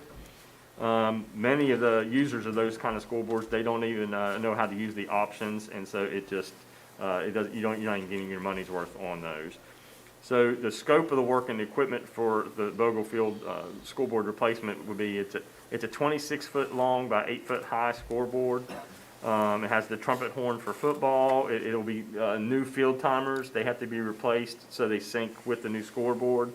You do get the electronic team names, so they can put Hidden Valley up there or Cave Spring up there and their opponents up there, or Cave Spring Middle. It's a trust sign. The existing scoreboard and timers, the new scoreboard. See, that's all repeat. Funding, the total cost of this scoreboard is $39,663.50. Roanoke County has agreed to partner with us and pay half of the cost, which is $19,831.75. Roanoke County is going to transfer that money to RCPS minor capital account. Staff's requesting that Roanoke County School Board approve the funding request of $39,663.50 from minor capital reserves to replace the scoreboard at Bogle Field, with the understanding that Roanoke County is transferring half the funds to us in our minor capital account. And this is a rendering of what that scoreboard would look like. Chris, thank you I know that was one of, I think one of Mike and I's questions, since Parks and Rec uses that so much, so I'm kind of tickled pink that, we're getting $20,000 from the county on that. That's nice. So, absolutely. Quick question. Yes, sir. Who paid for the replacement of the new baseball scoreboard at Northside? I believe Jill paid for that, the principal. I believe Northside paid for that themselves. Why is the board, or why are the schools paying for the replacement of some scoreboards, and then the school's responsible for replacing other boards? I mean, are we gonna do scoreboards at just football fields? Did Jill In- think to ask you to pay for that, or your AD? No. So that's, to further But- your question, Well- maybe we need to have some sort of policy in place for Well, this. Yeah. to Mr. Linda's question, so the Yeah. next item on the agenda is, following your previous discussion about this, is to do an assessment of the condition of all those, and which could lead into that discussion. We've got basketball scoreboards, we've got baseball scoreboards, softball scoreboards. We're handpicking one scoreboard for this board to cover the cost of, when the schools themselves have covered the costs of some of those other boards. That just doesn't make a I lot mean, of that's sense. a fair question. That's a fair question. I mean, I agree with doing it, don't get me wrong, I'm obviously Yeah. fine Well, with doing Well, and I it. think that's why. And that's a good point, leading up to our next. Yeah, I think that's why I didn't even- you all brought that up before, was to your point, right? Like, what is the status of all of them, how they've been paid for in the past? I mean, for example, I think the one at Bird was done as part of We construction did cost that last out of our time. construction, Right, out of so- our renovation. Right, so it's been done different ways over time, to your point, and that's why, your Some question's a good consistency one. there would be nice, in that. Right, sure. I mean, if Jill had to take that out of her budget over at Northside, is there anything coming out of the football budget over at Cave Spring and Hidden Valley to help cover this? And do they use that for recreation, or Nope. just, I mean, anything that The other football fields do. I mean, I know we Right. do. they do? Oh, yeah, absolutely. But, and to that point, I mean, I'm all good with this, but maybe it's an opportunity at the other schools' football stadiums if the rec department if they would, work with us whenever they're needing a place to remember that, because they benefit greatly from it, whether it be Glenver or wherever. And we have Right. volleyball scoreboards, well, we got, depending on the gyms they're playing in. Ideally, expensive. it would be great to have, like you have a fleet replacement fund, you have a replacement fund for this, you have a replacement fund for this. Ideally, it'd be great to have a replacement fund for things like So- scoreboards. Let's, if it's all right with the board, let's just go ahead and move into item 3.04 so that we're, oh, I'm sorry, Mr. Weimer. Did you have a question or comment? Well, 3.04 is probably a better place. Okay. But, yeah, I do have a question when we get to that. All right, so let's go ahead and jump into the discussion on scoreboard inventory and condition assessment. Right, but are we gonna approve this before we move to the next one? Well, it's just an information item, I mean, at this point in time, unless you want to Well, I make a thought we motion to were- go ahead and approve it. So, I thought we were, but, you know, since we had the money and they're moving the money over, they've already moved the money over. have they already moved the money over? They're waiting for me to give them the account number. Okay, I'm personally good with it. yeah. So, whatever Mr. Ray. Councilman Linden, you fine with it? With approving this, The Bogle Field. the We've Bogle got to Scoreboard. get it straight. We've got to get it right. I'm with you. I understand. But you know. not yet, I no. make a motion that we would approve for the Okay. grant funding of 19,000, whatever, 31. Just a question. It's my understanding that they've already had difficulty at Bogle Field, that the scoreboard went out. Oh, yeah, Oh, we, Is that It was- correct? It was fixed. So that's a, imminent need Yeah, there but they said they that just we get need to take replacement care of. parts from everywhere to get it fixed. I mean, it's not like that you're gonna go in there Friday night and they're gonna be out again, you don't know. okay, So- all right, so That's Mr. Ray's what- got a motion, I'll second the motion. Madam Clerk? Mr. Wyman? Yes. Mr. Linden? Hold No. on one second. What? Do you need more of a specific motion from Mr. Ray? I'm sorry, you mentioned the 19,831.75. Oh. It really needs to be a motion for the 39,663.50. Oh, I'm sorry. Because you're Okay. appropriating the And total then we'll cost. get the half of that And back. we are gonna get money back Okay, in to cover that. 39,000, I okay. apologize. I'm with you, but Go I ahead. think we go on and do this. Or do you want? So the motion from Mr. Ray that has been amended is for, just to clarify, approval of 39,663. 6350 from minor capital to replace the boat. It's Okay. okay. I've got a second. Second. Madam The Clerk? one they've got now is working? Mr. Wyman? Yes. Mr. Linden? No, ma'am. Mr. Greenway? Yes, ma'am. Mr. Ray? Yes. Mr. Morett? Yes, ma'am. One quick clarification item that I may not, and I'm not going to change anything, that I may not have understood. Is the scoreboard working? I thought it wasn't working. Time Technologies came I out thought they and put it- was on-site maintaining it to keep it running during the games. They're actually staying there But at it the needs to games. be replaced. Oh, Yes. gosh, yes. Your recommendation would be to replace it. Yes, it's pretty well done. Okay. Yep, it's Okay. done. Yeah, and I mean, we had, two football games where they had to bring in temporary scoreboard, so, but Yeah. they had And they had somebody from Time Technologies at the football games. because It they actually were blew a there. breaker in the school as well that caused the stadium lights to go off as well one night. The reason I ask is ours has went out too, so I just didn't know if that was an issue with all of us staying or what. Yeah, like your, the graphics part doesn't work. The rest of it does, I believe, right? Yes. I don't even know. Yeah. Well- I'm just- Yeah, I had that. I The know they graphics had, part, I think. I know they had issues, that's Well, all. So, Mr. Lowe, if you want to go ahead and let's jump into that, and you can Sure. kind of give us an assessment on the scoreboards at all of our high schools. Say, if I can go high school by high school, it might make it a little bit easier, just like the report is. But at Cave Spring High School, Bogle School Board, we've been told it will not last beyond the 2021 football season, needs to be replaced immediately. Thank you for that vote. Baseball, the field there, or their scoreboard is 8 years old. It was paid for by Cave Spring High School. Warranty's expired, but it's working efficiently. Softball field is 17 years old and came with the field construction. Warranty expired, working efficiently. Same with the soccer field. The main gym has the large scoreboard with the player stats. It's 10 years old and was paid by Case Spring High School. The small scoreboard is 20 years old. Both warranties are expired, but they both work efficiently. So that's the inventory over at Case Spring High School. At Glenver High School, the football stadium scoreboard was replaced in 2008. It has minor maintenance issues with flickering lights and et cetera. Vinyl numbers and paint are peeling off the scoreboard. And basically, right now, it just needs to be refurbished. So new paint, new vinyl numbers. They don't have the digital numbers on their scoreboard.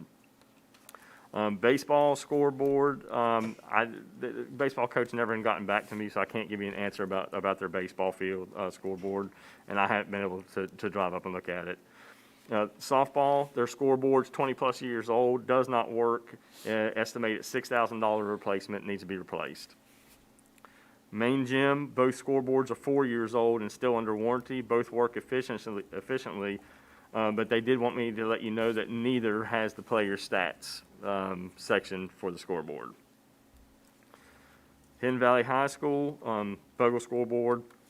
Baseball, they're 20-plus years old. They're having continuous issues and maintenance cost. It needs replaced, estimated $6,000 replacement. Softball is 20-plus years old, continuous issues and maintenance costs, needs replaced. It's also $6,000. The soccer was replaced in 2012. The warranty's expired but working efficiently. The main gym, 2 scoreboards, both are 20-plus years old, came with the school. They're having continuous issues and maintenance costs. Both need replaced. Time Technologies was out there, I think, 2 weeks ago during a playoff or some sort of volleyball. It's volleyball. And a scoreboard with, and they both need to be replaced. They're general scoreboards. They do not have the player stats, fouls, and that they would like that on a replacement. They're looking at $23,000 to replace both with the nicer main scoreboard with the player stats and things like that. So $23,000 for both of those scoreboards there at Hidden Valley High School. Northside High School, stadium scoreboard's 20-plus years old. It's in poor condition, continuous issues, maintenance costs. It needs to be replaced. The replacement should cost $40,000 and be identical to the one at Bogle, except for the colors and marquee. Baseball was replaced in 2020 by the school. Softball, the age of the scoreboard's unknown, but it's not working and needs replacement. That's a $6,000 replacement. And then in the main gym in Northside Middle School, that has 2 basic scoreboards. They've been there as long as the gym. Warranties have expired but are functional, and they do not have any maintenance issues. The school gym has 2 basic scoreboards as well that have been there as long as the gym, and the warranties have expired but also functional and no major maintenance issues. William Byrd High School stadium scoreboard, replaced in 2010. Jason told me it was replaced by William Byrd High School and Kroger, but I think some of that came from Time Technologies and some of it came from the construction money at that time. It's been hard to chase down exactly how that went about. But the video display board does not work. Again, that's something that's less than 10 years old, and there's 2 panels out. And so they don't even use the video board. The baseball, the scoreboard's 20-plus years old. They did replace the lights with LED lights. The William Byrd High School and the boosters paid about $5,000 for that. They do say it needs to be painted and cleaned up. Warranty's expired, but it's functional and efficient. Softball scoreboard's 5 years old. Boosters purchased that scoreboard. There's still some warranty remaining on it. And main gym, both scoreboards are 7 years old and work efficiently. Neither has the player stats option. And then if you see, that's the Hidden Valley request for, that's what you're talking about, the main basketball scoreboard that has the players' numbers and stats on it. That's what that would look like. And there's the more general gym scoreboard that is usually on the opposite side of the gym. And if you keep going down, that would be the same scoreboard at Bogle, but done up in Northside colors. So because they're not working, I'm sorry. why did you put these scoreboards at the bottom? Well, these are the worst case. These are 3 of the worst right now that they're actually having major issues with. Northside's football field scoreboard is they're having major issues with that weekly.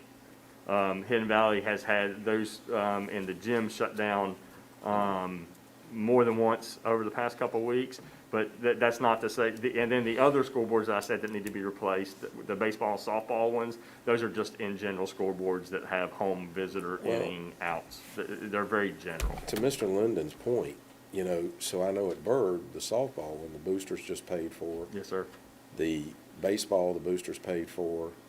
I don't think there was any matching money. I think that all came from them.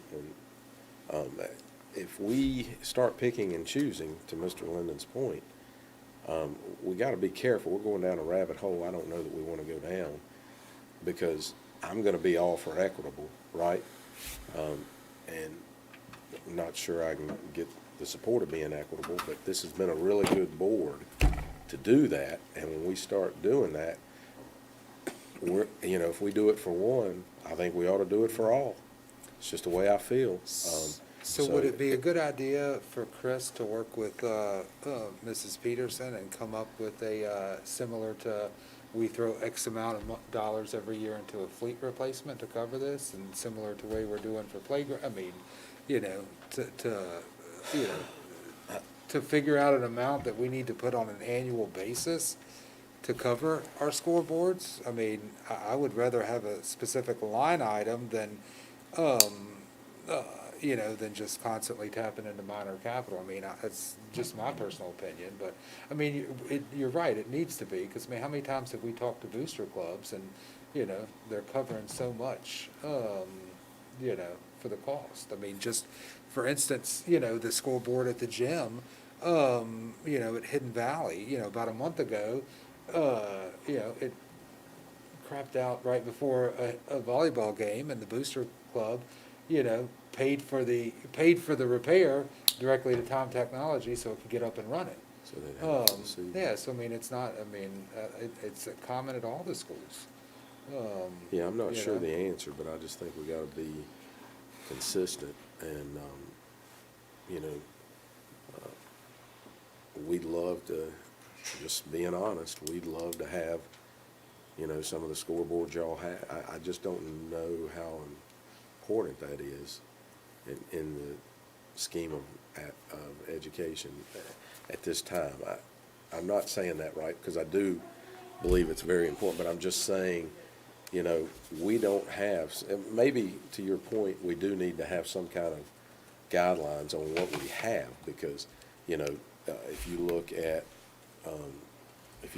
your, the basketball scoreboard here, we have nothing close to that. Well, we don't either. And The we only paid- school that and- does is Cave Spring, And we paid for that. and they pay for it. So, if we go there, obviously, I think we want the same thing, and I'm okay with going to the more generic, like Cave Spring and this north side. And when this conversation first started, I mean, I think, this board traditionally has felt, and I certainly agree, that, this is a division responsibility to maintain that basic level, right? Now, if a school wants to get sponsors and start doing the, graphic stuff or whatever, that's on them, but it's going to understand that they have to replace it, but, and there's not a good track record of those things being good investments anyway. But in terms of providing a basic level scoreboard, I mean, it seems that is a school division responsibility. Mr. Weimer?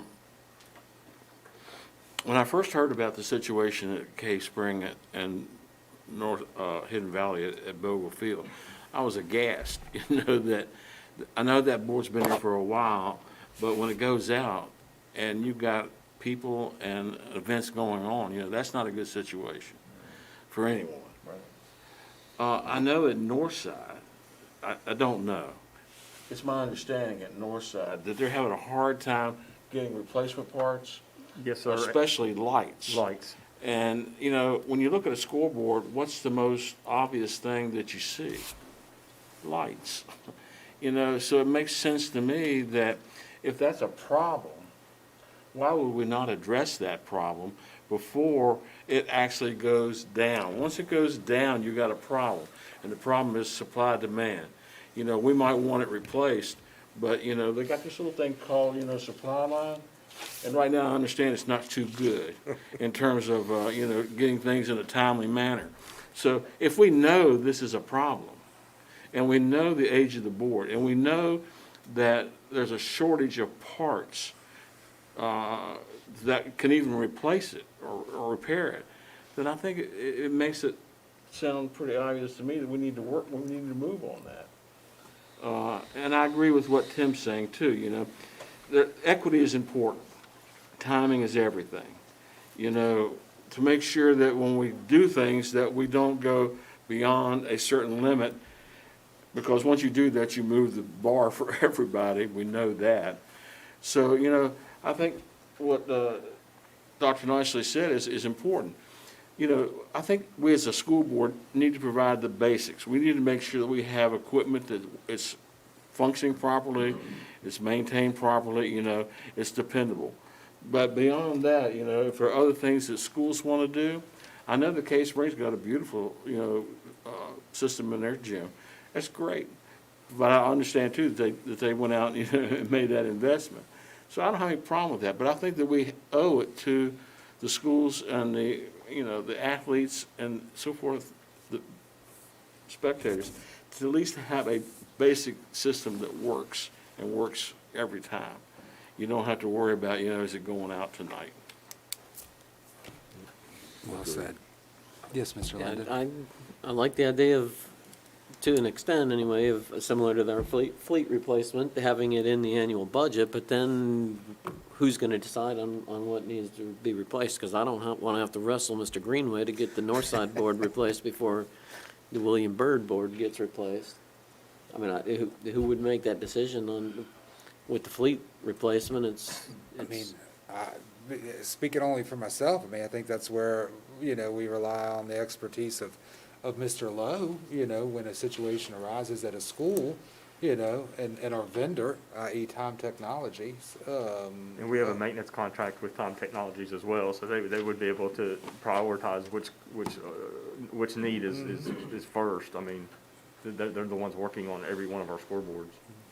You know, and I feel like you've done a pretty good job so far of, you know, in this report identifying, I mean, there's quite a few scoreboards that, you know, you're recommending that need to be replaced now. So, Let me ask this, so we know Northside's is not working properly, we know Bird's is not, how about Glenver? I think the report is accurate. The school, Oh, that's right, I'm sorry. with the partners, GH Construction, you know, put that board in several years ago. I know that it's not So what it's I no would call good a either. premium. It's a good board. It does have some problems with, you know, the lettering coming off and things like that, which are maintenance type items, which could be, you know, taken care of. I don't see it as being more important than the board at Northside. Okay? Knowing what I know about the two boards, I think that board is more likely to give it up before the board at Glenver. Has minor maintenance issues with flickering lights, numbers, paint or peeling off the scoreboard and needs to be refurbished. I don't know where you go with it, but then you're gonna get into the basketball, into the gymnasiums, and then the baseball. And you can't leave out softball because, you know, they deserve it just like baseball. So,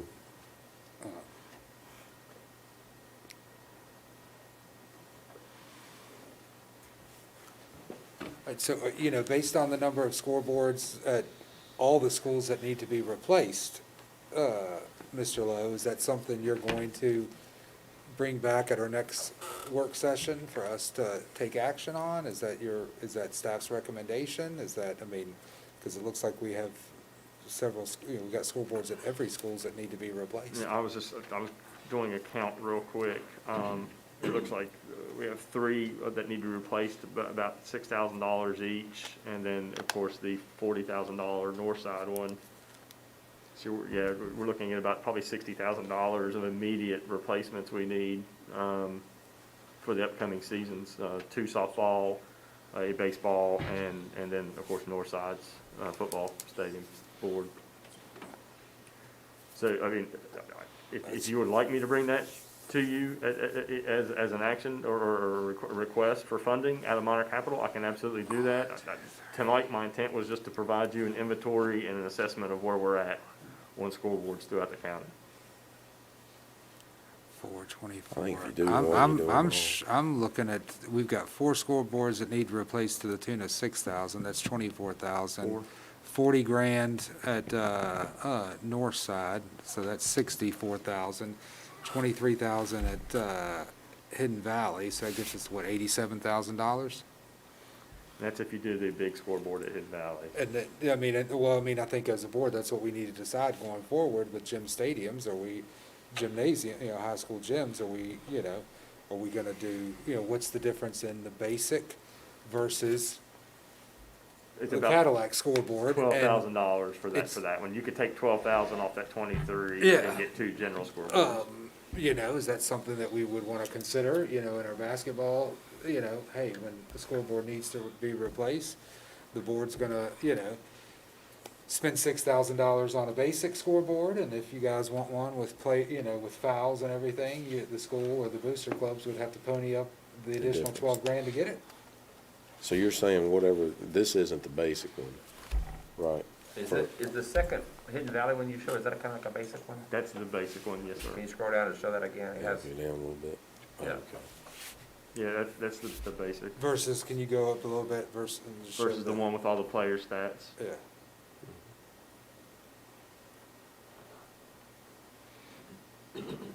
Okay. And most gyms have 2 scoreboards. So do you go with a big one and a little one, 2 little ones, 2 big ones? A family affair? How do you do that? Well, the high schools that I have been in that have this set up, they would have one, if they have the player stats and fouls, they're gonna have one of those on one end and, the basic on the other end. That's the way it's set up at Cape Spring.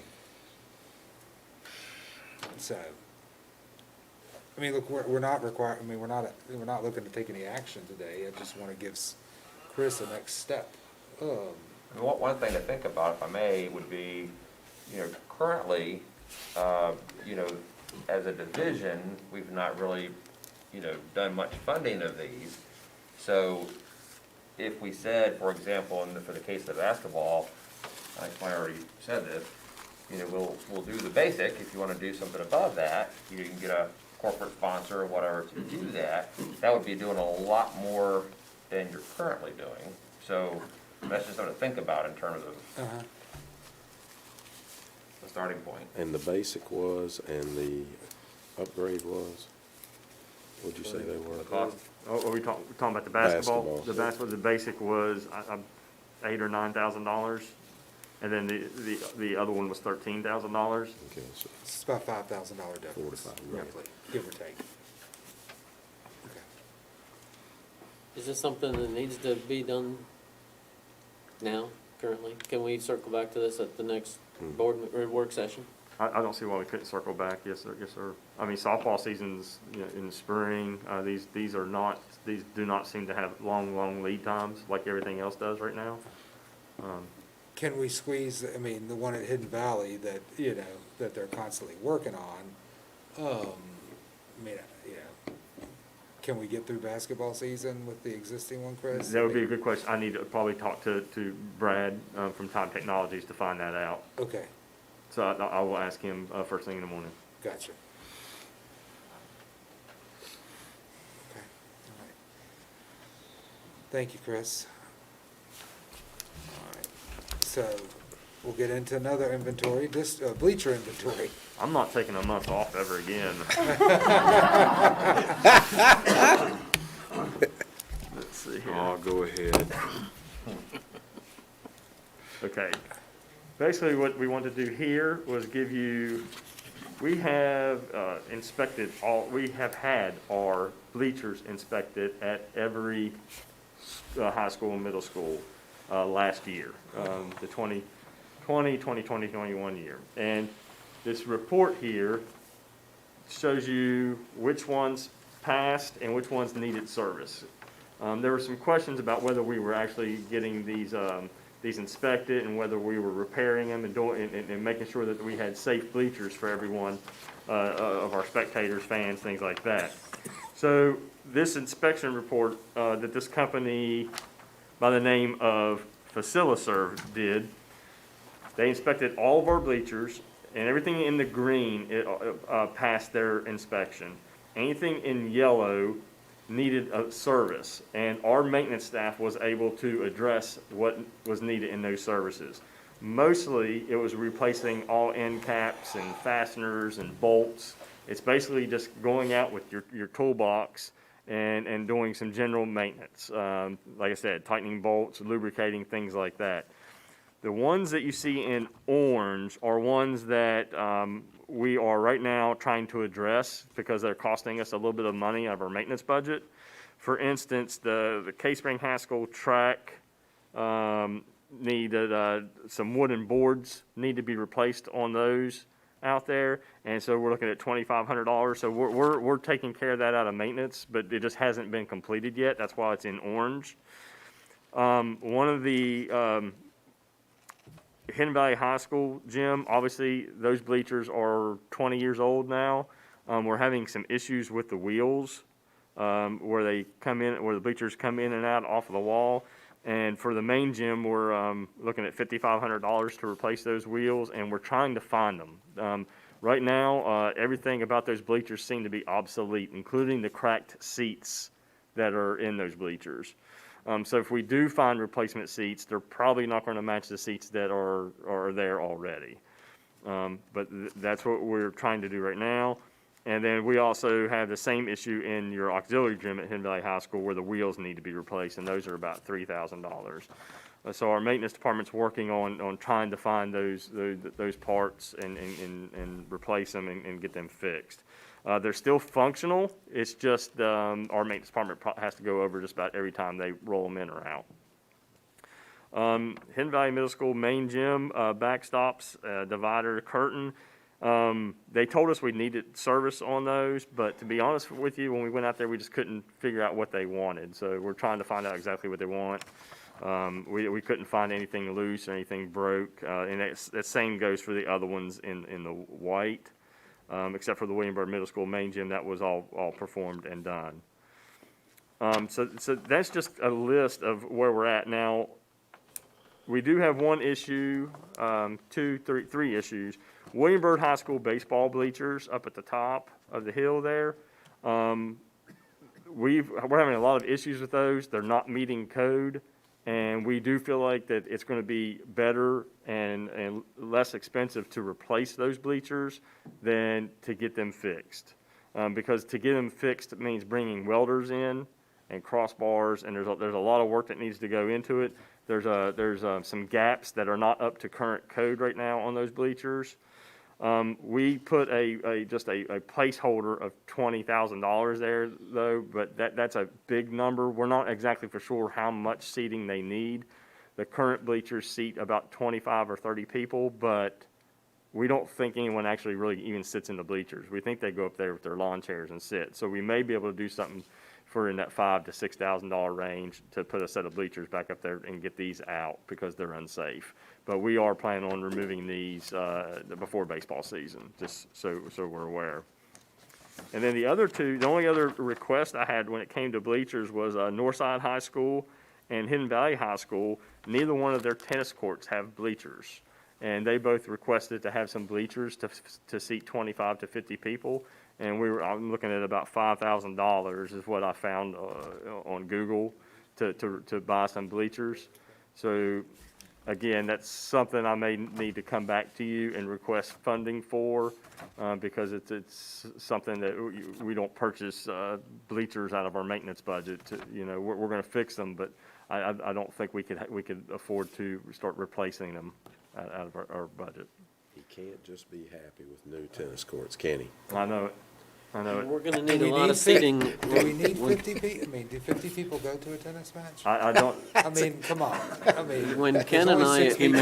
when Ken and I open that court with our little grudge tennis match, we're gonna need a whole lot more than 50 seats. Yeah, I was gonna say, back in the day when I, was on the tennis team, 50 people did come out just to watch that. I'm sure you as well, but, these days, not so popular, but. What about like player benches? Cause like, some of the courts don't even have, player benches on the court. I know Bird does, we play over there. I don't know. I don't know I was if they curious. pull them out of the building or I don't know what they do. It's just Bird. Yeah. Well, I don't know if the other ones do.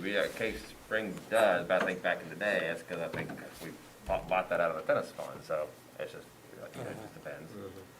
But I think you do need a small set of bleachers at a tennis court, but you don't need for 50 people, I mean, in my opinion. You get a little 3-row section to, Yeah.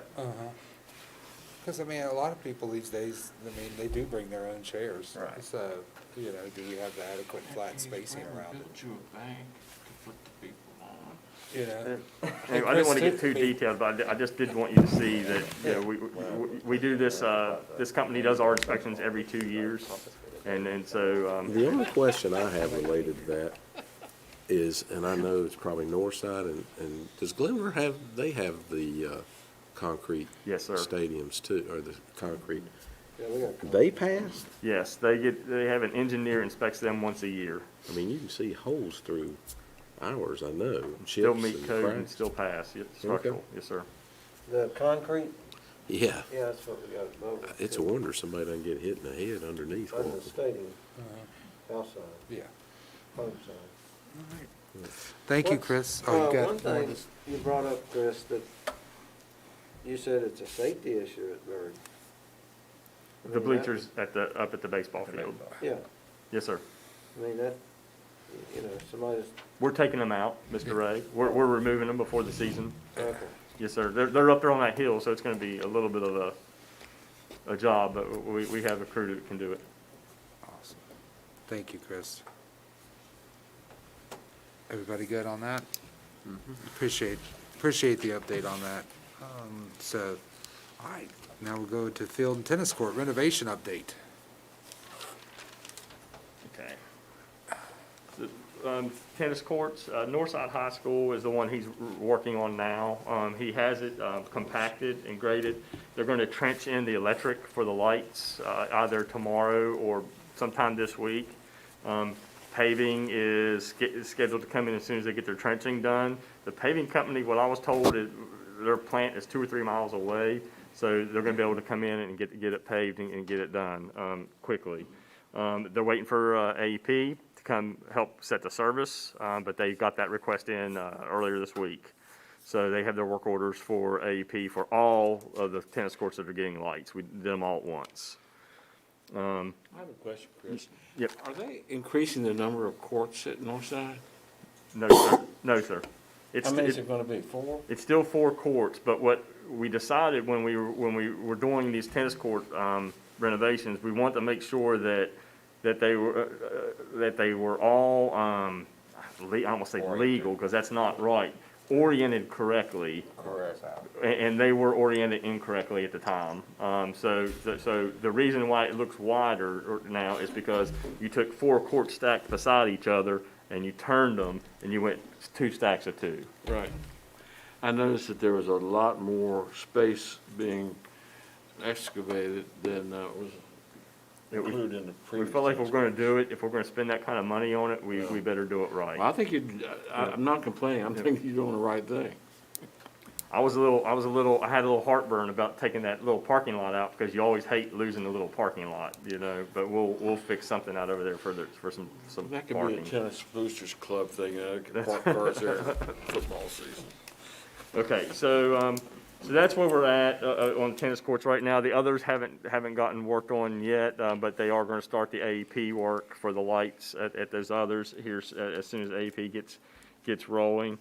And then on the fields that we were talking about earlier, Glenver High School is been aerated and overseeded, and my computer just shut down. And all that's left over there is the drainage for that right field, and they're scheduled to get out there here this month and get that taken care of for that spring. Over at William Byrd High School, the only thing he has left at William Byrd High School is to overseed, and he is going to go back out to Byrd after he gets done overseeding. He wants to get north side done first, and then he's going to take his equipment over to Byrd and take care of that lip over on the third base side, and he's going to fill that little area that is holding water in a heavy rain. All right, so he's taking care of that after he leaves north side. I'm sorry. He's not laser grading the, He's laser grading all your lips and everything around the field, yes. But he's not gonna do that till after north side. He got all his seating and stuff done there though already. Let's see here. At Hidden Valley High School, everything's been done for the soccer field except for the tarping. He plans on tarping within the next 2 to 3 weeks. He doesn't want to tarp it right now because he's still got some hot weather and heat coming in, and if that happens, it'll just kill it. So he wants to wait till we have a consistent cold spell. He has aerated and overseeded the baseball field already, and he's going to go back there and fix the lips after he leaves Northside and Bird as well. And at Northside, him and Kelly, the coach, have gotten together and they have come together on a third plan that stays within budget that seems to make baseball coach happy. And he will be out there at the end of this week with his laser grader to start laser grading out the sidelines around first and third base. He's not going to scalp the infield grass now, but he is going to continue to do everything that Kelly wants him to do out there, and those two are on the same page. That's all I can say. Okay. And I know we were way behind on what we should be on those. Contractors tell the truth all the time.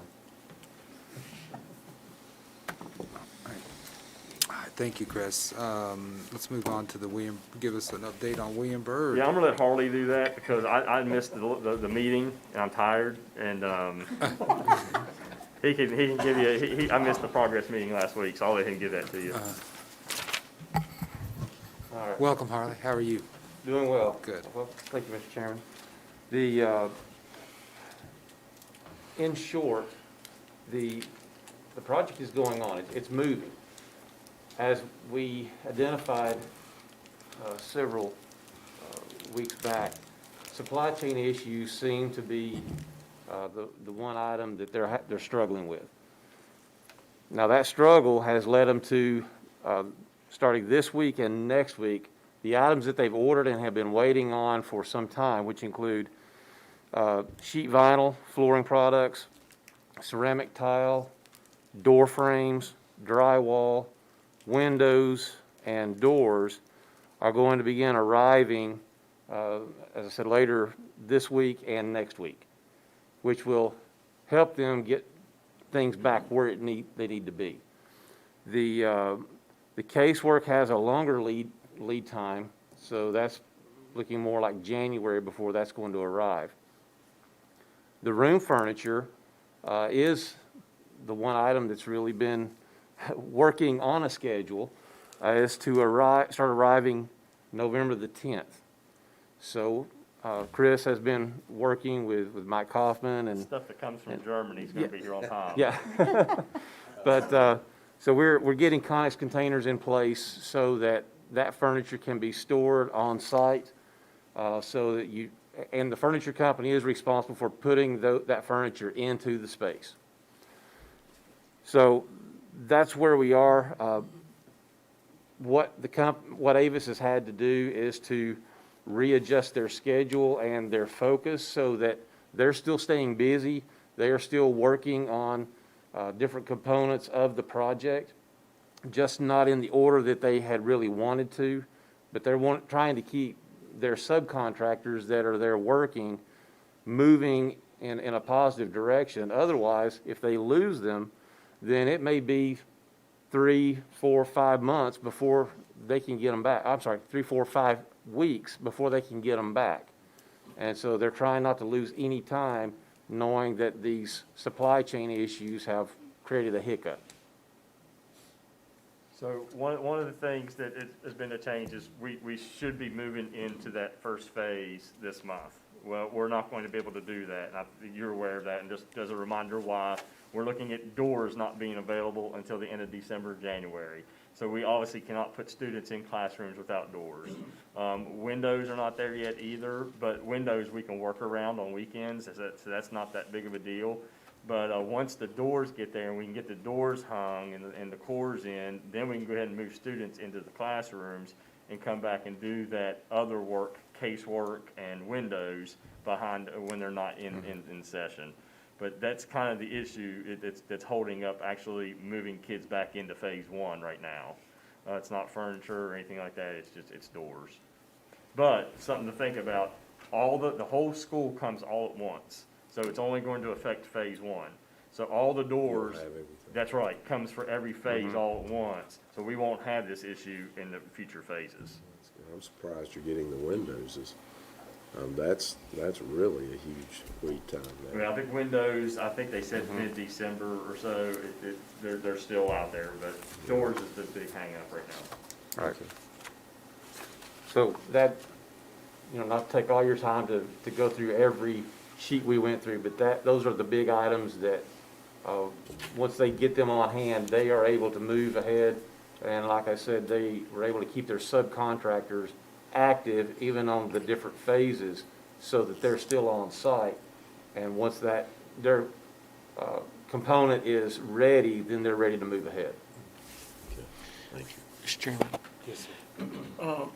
What is the completion date? Are you still good with the completion date? Their schedule still shows summer of 2030.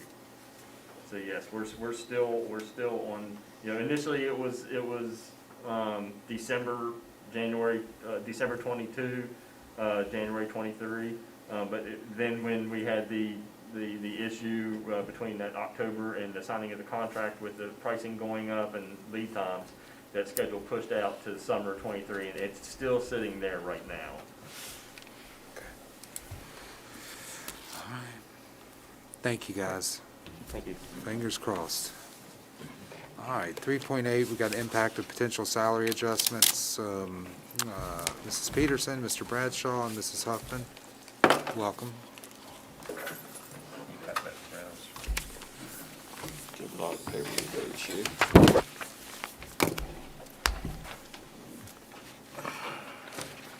All right. So, staff has worked together to provide this presentation to the school board and cost out certain salary adjustments that we think staff all thinks would really help the school division to consider.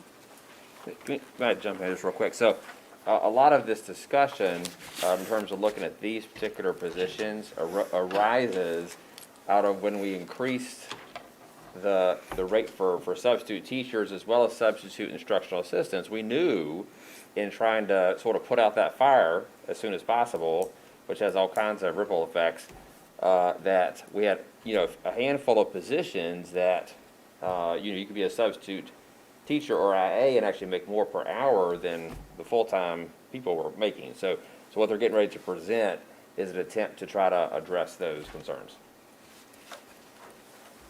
All right, so I've got it broken down into really two different pieces to look at. Something that we were going to propose an implementation starting at the next board meeting. We're going to put it on the agenda for either consent or action, and that's related to the remedial pay rate itself. And then the rest will go be recommended for a change effective January 1st. And that would be looking at nutrition needs, the instructional assistants, and then few other pay plan adjustments that kind of fell out from adjusting the prior two items that I just said. So then I'll lay out the next steps as to what needs to happen in order to kind of meet all of the requirements. So first, we want to take a look at the remediation pay rate. And it has been discussed to increase the remedial and tutor pay rate as well as the PALS pay rate per hour from $20 to $25. If you recall, we had increased for the current school year through the normal budget process several of these other rates from 20 to 25. At the time, we did not make the recommendation for these two line items. Seeing the need now with just incentivizing teachers to help with tutoring and during school hours and a little bit after school hours, we are making the recommendation to go ahead and increase this pay line as soon as possible. So that will be, recommendation will be made at the next board meeting. Mr. Williams calculated out how much it would cost.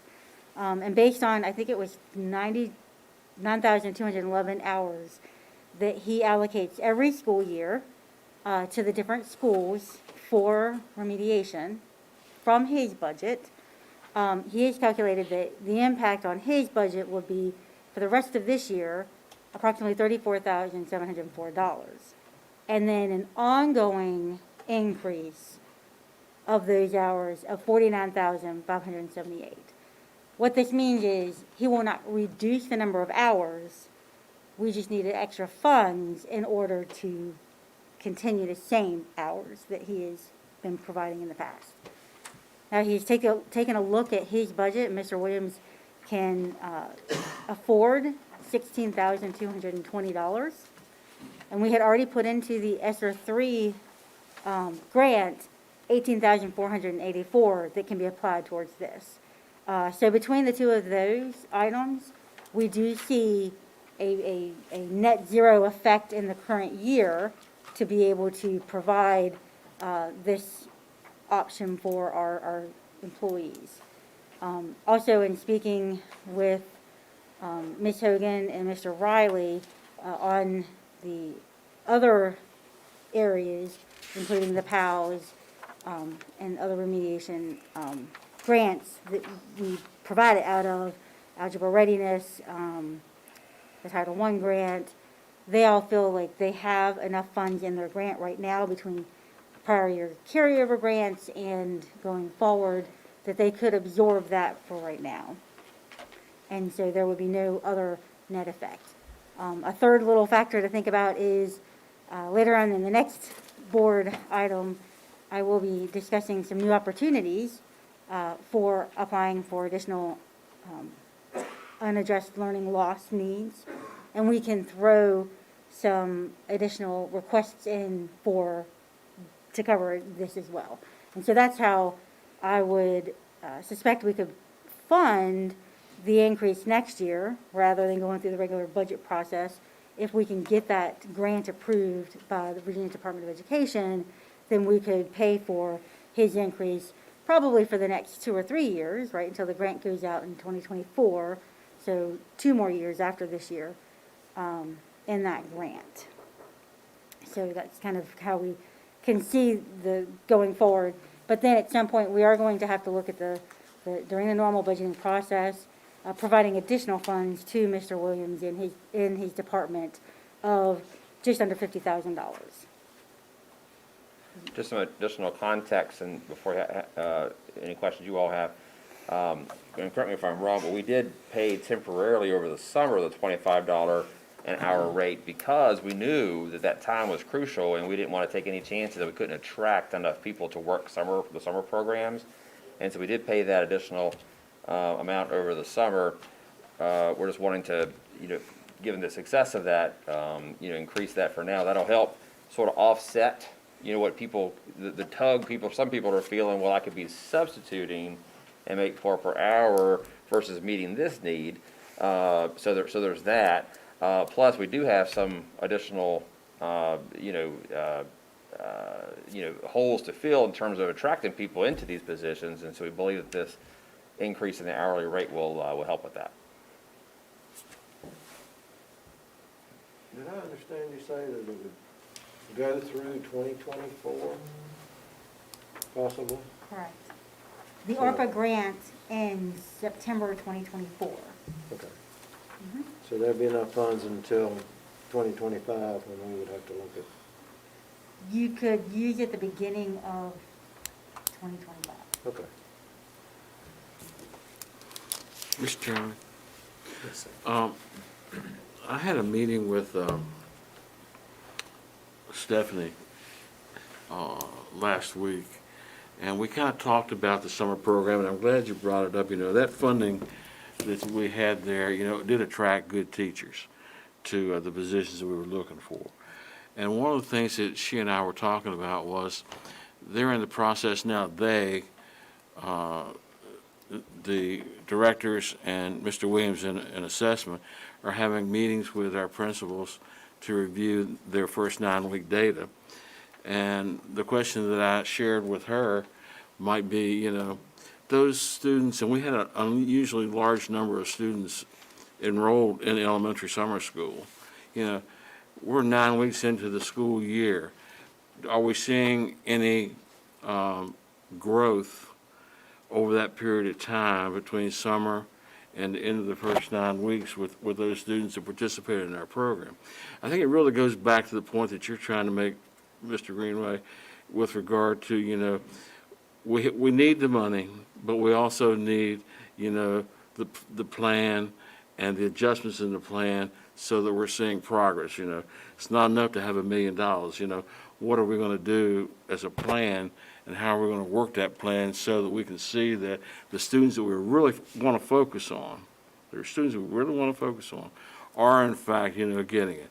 And I think that part of that equation is the inducement that we have to have our best teachers or best people that we can find, you know, working with those students.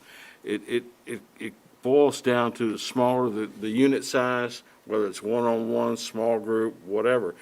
The further we can get that down to one-on-one for some of these students, that's when we're going to see the results. And I think this is a step in that direction. Thank you, Mr. Chairman. So then the next item we want to do is move into kind of a more, I would call a mid-year pay scale adjustment is what we're actually looking at. And we would look to have it take effect in January. So first, in our nutrition department, I'm just going to give a huge shout out. I don't know how these ladies come and do what they do. We were discussing this the other day. These ladies, if you recall, started in March of 2020, fed students through that year, through the shutdown, fed students through the summer, and they're continuing to feed students. And they're feeding more students than they ever have. With the federal government providing the waiver that all students eat free, their average daily participation is up 42% year over year from pre-pandemic times. So if you think about how many meals our school nutrition managers and associates are preparing every single day, it's a lot more than what they did beforehand. Another thing that's really impacting them and that's driving that participation is the fact that last year they did the same thing, but we were under the hybrid, and so not all the students were in the building, and now you have all of the students are back in the building, right, with the exception of a few that choose not to, but you have so many more students in the building with the access as opposed to every other day coming into the building. And then lastly, we're still having to comply with the social distancing needs. And so they're not able to come in and grab a tray of food and lay the food out the way that they normally would, and then bring the tray back for cleaning later on. They're doing a lot of pre-packaged meals that can go back to classrooms still, since some of our principals are having them come into the cafeterias, pick up their foods, and go back to the classroom to try and keep that social distancing. And so it takes a lot more effort to prepare these foods and put them in containers so that they can be transported in a to-go type manner. So those are some like high needs that are being placed on these ladies, and it hasn't let up. And then if you step back and you think about just when you go out to eat. My husband and I, last weekend, we went out to try and get into a restaurant, and we could smell the chicken cooking, and it was not one of these places. But the door was locked. We could not even, they were supposed to have been open for an hour, and our only guess is that no one showed up to work except for the cook, because we couldn't get in the door. And so we got in the car, we went to a different restaurant to have lunch, and when we got there, their open sign was turned off. And we thought, well, Lord, they're not even open either. And he went, he's like, no, I'm going to check. So he checked, we went into the restaurant, and we asked the staff that was there, we're like, so your open sign's not on, you might want to cut it on. And the guy working there said, nobody showed up except for me this morning. I was not about to turn the open sign on and have a slew of people come in when I couldn't help them. And so you've got to think about the food service industry in general is really struggling with attracting quality workers. And so when you think about what's going on in our environment and also think about what's going on in their schools, it's really having quite an impact. Right now, there are 28% fully staffed kitchens. So that means only 7 out of 25 kitchens have 100% of their positions filled. 3 of those 7, they're only fully filled because we have long-term substitutes that have just signed contracts to come on board for the long term. Within our kitchens, just to give you an idea, all of the kitchens that are not fully staffed have 1 to 5 open positions. The elementary schools typically have, and this does include the manager, 3 to 6 positions. And all of our secondary schools, except for Glenver, has 8 positions. Now, Glenver does not because they share a kitchen, and so they have 10 positions. And that would be to be considered fully staffed. As of October 31st, when we ran the numbers, there was 40% open positions. That's 49 positions that were not filled.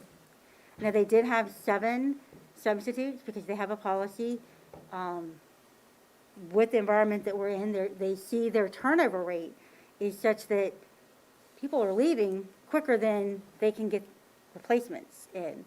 And in order to try to make that transition a little smoother to becoming a full-time worker, they bring them on as a substitute. And if they last past a month of a substitute, then they put them into a contracted position because it's just, there's that much quick turnover for them.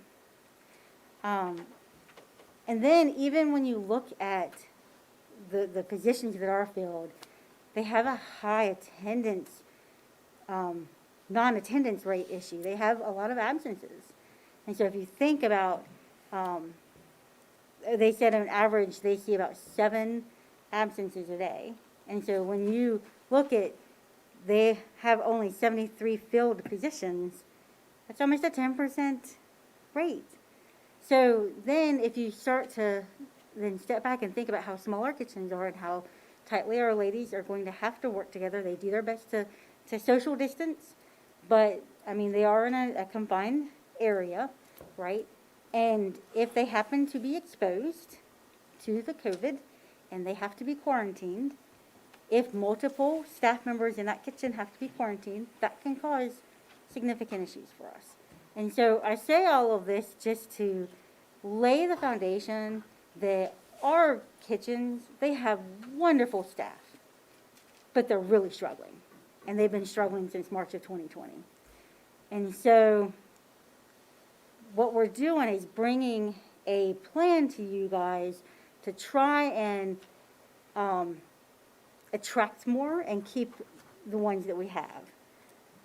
Now this next slide lays out kind of comparing the pay rates that of our competitors, right?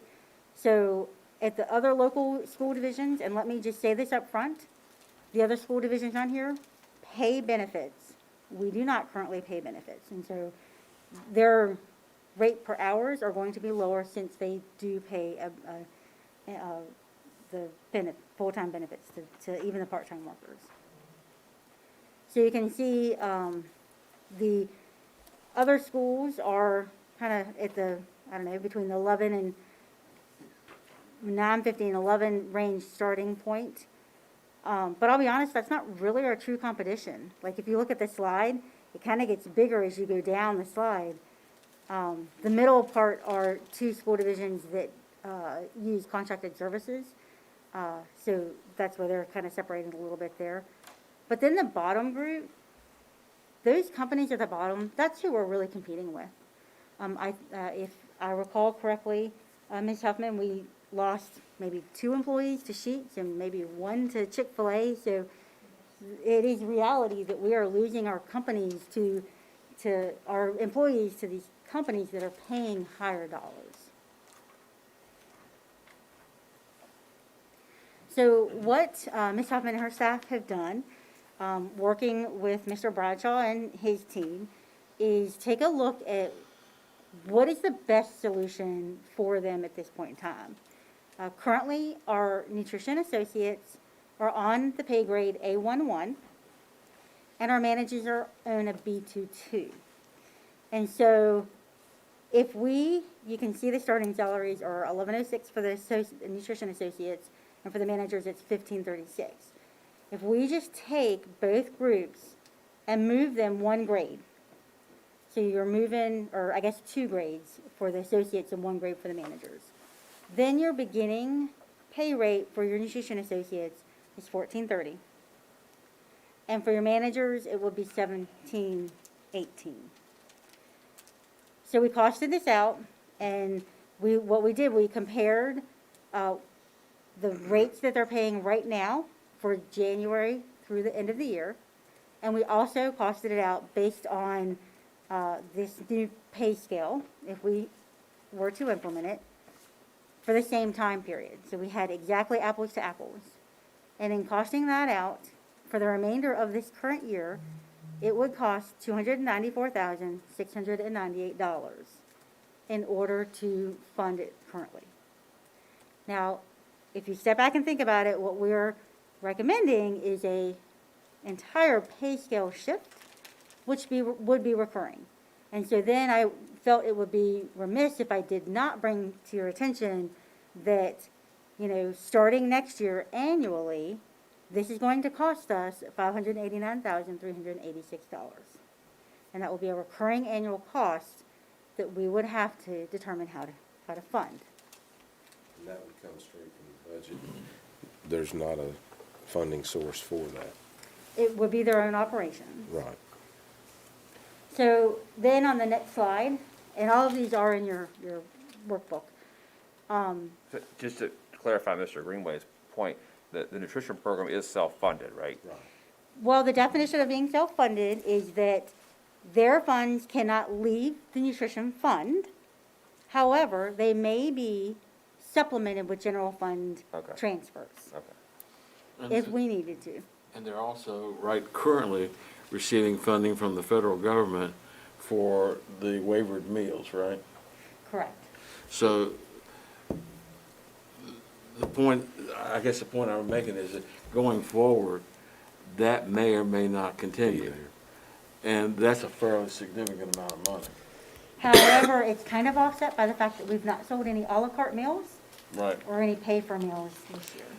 But it's still supporting a lot of what we're doing Yes, sir. in terms of, staffing and, meal production, that type of thing. Quick question related to, so a lot of the staffing, is it because we're eating in the classrooms that we're not being able to go to the cafeteria? I mean, is that a No, lot? it's just the kitchen staff. It doesn't. So it's not yeah, really related to getting the, Right. okay. They have additional prep work for that, but that's not the main driver. Okay, Like, they're not needing additional staff because of that. because of No. that, Right. right.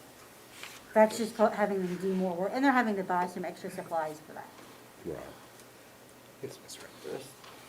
Peterson, for clarification, the money provided by the federal government is not covering the cost of the meals, the food?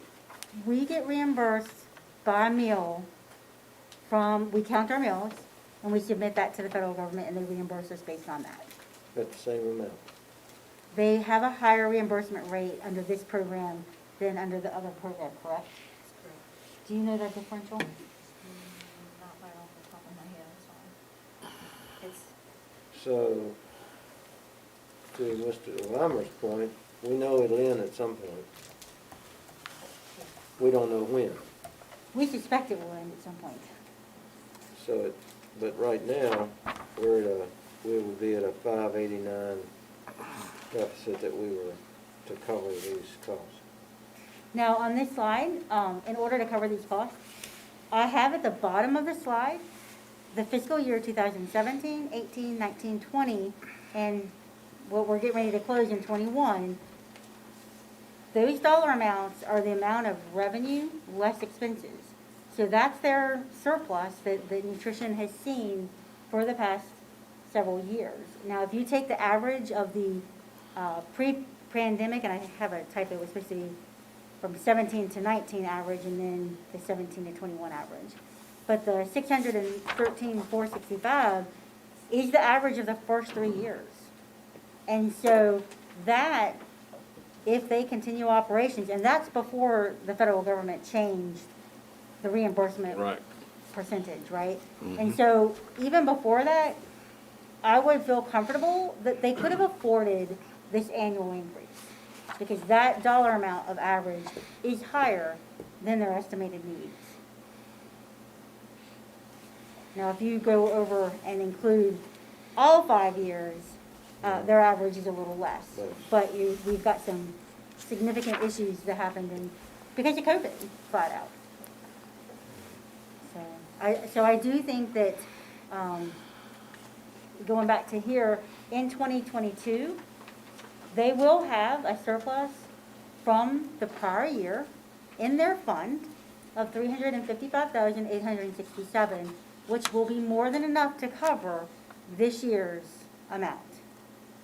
And then going forward, when we budget, we will just have to make sure that that amount is covered in their budget, which we suspect it will be.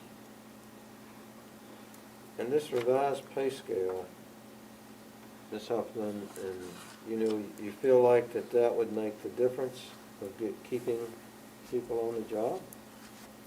I mean, if it, We think so. When you look at what they're leaving us to go to at Sheetz and Chick-fil-A, we do think that for this pay group, it's so low, we've got to provide a higher incentive for them. Mr. Chairman, I'm going to ask the nuclear question. You hear this a lot, that salary is good, benefits is better. Have you all looked at what it might cost, to add benefits to these employees? We did cost that out last year, because when we brought forth with the school bus drivers, we brought the nutrition workers at the same time. I do not remember the exact cost on the top of my head, but we were not comfortable that they would have enough money to cover that because of the pandemic and not having an idea of how this year would fall out. Right? It's a tough decision. I know that a previous board I served on, had that same problem when the economic turned down, and they had it at that point, and it was part of the package with part-time and some other positions, that went away. It was a tough decision then, and it's a tough decision now, when you think about the previous slide where you've got, schools that need 2, 3, 4 people, and that every day you go into work, you're going to be down 2 or 3 people, and that workload's got to be done. Then you have 10% out. That's another, step in that direction.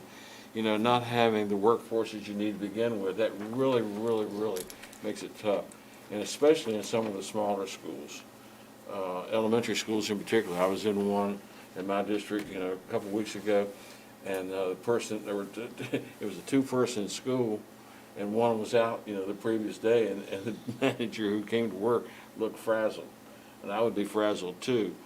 But would you, if it's the pleasure of the board,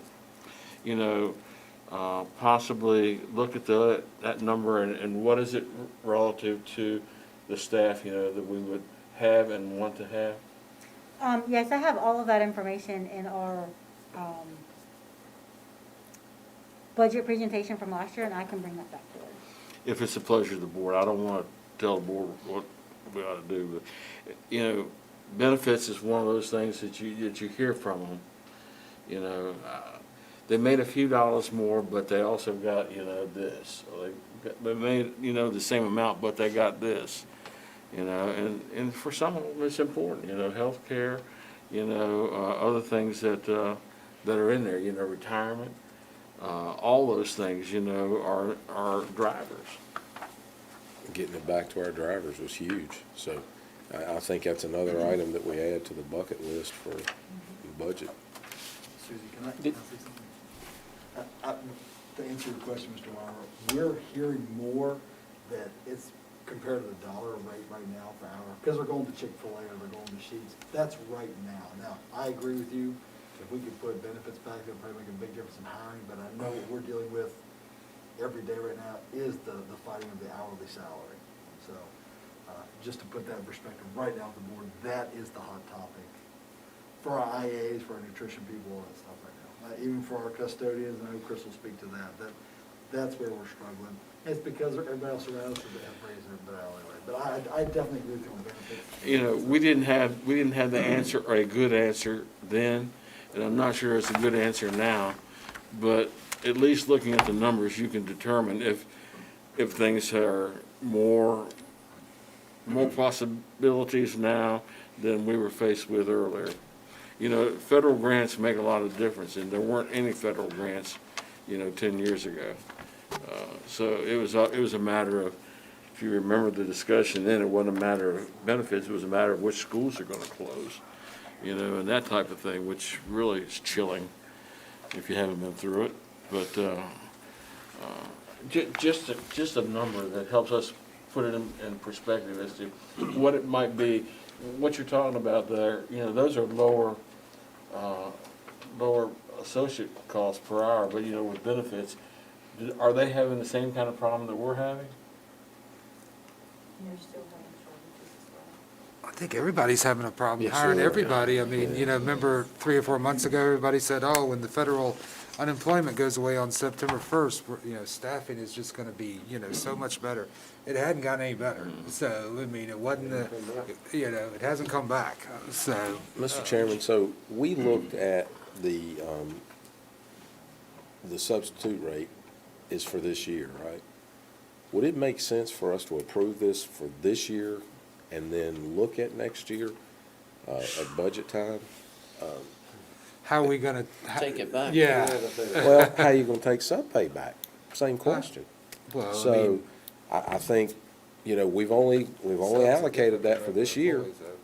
So, you know, I think you've gotta say it's a year-to-year thing right now, because how do we do this? And we say, well, the sub-pay for right now is just this year, and we'll look at that again in January. Mr. Chairman, one thing, I know I'm on this presentation, which is why I can try to jump in. Those rates are skewed a little bit, because just keep in mind, as of January 1, $11 is the minimum salary. So that may be what they sent to us or sent to whoever collected these, but they're changing as well right now. So, Yeah, that's gonna go up I think too. next year it goes to 12 or whatever the case. So we're trying to stay ahead of that curve compared to keep getting swallowed up by it every time, if you will. So that's why we presented it this way. Sure. I just want to point that out. yes, sir. What, Mr. Chairman, the turnover rate on these employees, I mean, how many, what's the turnover rate? Turnover rate, last week I had 6 resign. So far this week I've had 2. So I can't give you a really good percentage, but it's like this. It's been like this ever since March of 2020. I mean, it's every week somebody's resigning. And I've never had this happen before. And I've been a supervisor for 13, 14 years. I've never seen anything like this. And before that, I've been with the system for like 36 years. Never seen this until this pandemic hit. And everybody's feeling the crunch. But I agree with Mr. Weimer. I'm sure he was talking about Mason's Code most likely, or either Fort Lewis, because those are the 2 schools in his district that are. And we in our office have been going out to cover schools because they're so short-staffed. because they can't operate with just one person.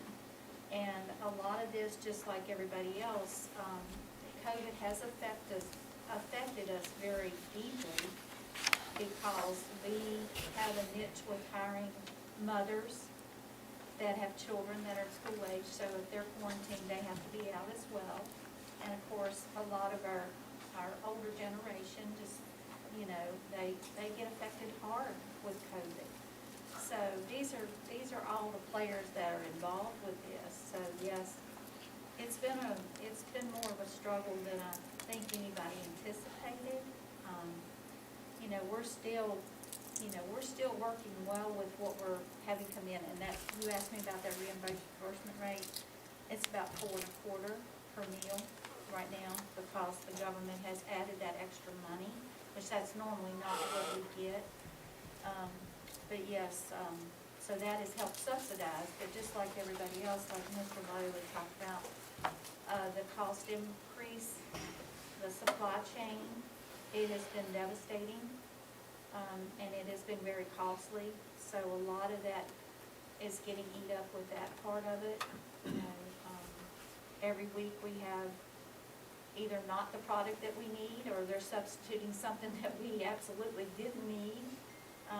So, you know, we're feeling the pinch like other people, but the staffing is, if you don't have staffing, you don't have a good operation. We And found right that now- out with bus drivers, so I agree with you mean, 100%. We're really hurting more than I've ever seen us hurt before. And we work very hard with thinking that, you know, if we can give them a little bit extra to help them, you know, not just with the pay rate increase, I think that would really make a difference to them to show that they're still valued, and that will keep them and maybe keep them from going from some to another place. Like I said, I've had 2 this week, and it's just Wednesday. It's obviously a service that we need to provide every day, day in and day out. And I did speak to a teacher who, I know you guys had sent out and trying to get some teachers back in, and he went into over at Mountain View Elementary School, and he was telling me those cafeteria workers work really hard. He was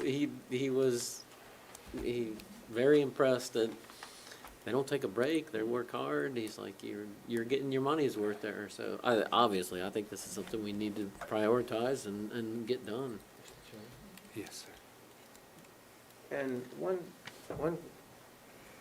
or 2 things, I guess, but you've got, what would be do you have a percentage that may benefit from offering benefits? I think Ms. Peterson has that information already. She got that information last year for us. Yeah. We took a very deep dive in the budget last year. This was one of the That's a budget. good discussion to And so we bring up can- again during budget session. Yeah, we can bring That's- that back to the table for certain. Absolutely. You know, That's the so- point, is that if we take action now, we need to get this done for this year, obviously. And then when budget time comes, if you add those benefits and we talk about, we can put that in context with pay rates. Right now, we would be suggesting that we just Yeah. do these pay rates for 2 years without regard to the benefits. I think it makes sense. That's my only point, is it makes sense. Let's get this done now. Let's get this for this year. We've also got to look at sub-pay rate. If we make that good for the next year, which that's all good. We just need to know that in the context of when we go to the cafeteria workers and we add benefits and pay and kind of put it all together, probably more for y'all to bring to us, then we get it set up in the budget going forward, and we know that. It's reoccurring money. Sounds good. Mr. Chairman. Thanks, good. Do you want to move on to the IAs? I'm sorry, Mr. Weimer. I was, Well, in an ju- effort of just one time, I was comment. trying to move us along. I was not suggesting that we would consider at this point, the benefits, but I think it should be something that Oh, I during the think- budget process, Absolutely. becomes part of the mix, because it's a viable option. But it is just that, it's an option. Yeah. But it's hard to go ahead and approve these rates for next year and not have that calculated in. Gotcha. I just think we need to do it all as a comprehensive approach. That's my opinion. I'm good with these rates. I'm good with the IA change, but, I think they've got the benefits, so you've already probably calculated some of that in there at that point anyway. So moving on to the instructional assistants, I tried to follow the same thought pattern in analyzing, and so we've got, just for your information, what the other school systems are paying their instructional assistants. I could not find Roanoke City posted, but I do know that since we increased the sub rate, they did reach out, and I think they're looking at their sub rate and their IA rates as well. And so I would expect whatever they have posted to increase in the near future. So when we costed this out, the recommendation was to move them from an A13 up to a B21, plus give them 4 steps. And that would take them from earning $12.46 to earning $15.04 as a starting salary. Now I'm going to go back one page and show you the sub rate that was just approved was $15.01. And so by taking this, you will have the IAs on contract making basically the same amount per hour as those that are subbing. The ones on contract will get benefits, will stay in the same school. There are a lot of benefits for having. And so I think the thought was to move this way in order to not have all of our IAs turn into subs. So if you wanted to expand on that, Mr. Bradshaw? You're exactly right. I mean, our goal here, and again, we're also looking a little bit, we know we're competing against right now because we want our high-quality people working with our kids compared to making just as much working for sheets. And so we're trying to keep those people, and we are starting to lose, or not starting, we have lost a lot of IAs that are great IAs that have been with us because we're paying them, which on it, if you remember that $12.46, we were very competitive. I mean, that was the reason we set it there. We were as high as everybody, and we worked hard to get to that. But now we're losing them because they can go right down the road and make $2 more an hour, and it's a lot easier job, if you will. Again, I'm not saying that negative to working anywhere else. I just know working in a classroom is a very difficult job for IA. So we use it for everything, Mr. Everything. You're exactly right. Everything. Whatever's needed in the building, our principals are using our IAs. So we try to keep the integrity of the pay plan. We can't just like collapse scales, because that was one of the things we really wanted to make sure we kept the integrity of our pay plan. So by doing this right here, we feel like we're doing that, and we're able to compensate our IAs and make them credible. We're not going to lose them, and hopefully we'll be able to fill some of these open IA positions, which are causing struggle in our buildings over there as well. So that's why we recommend this.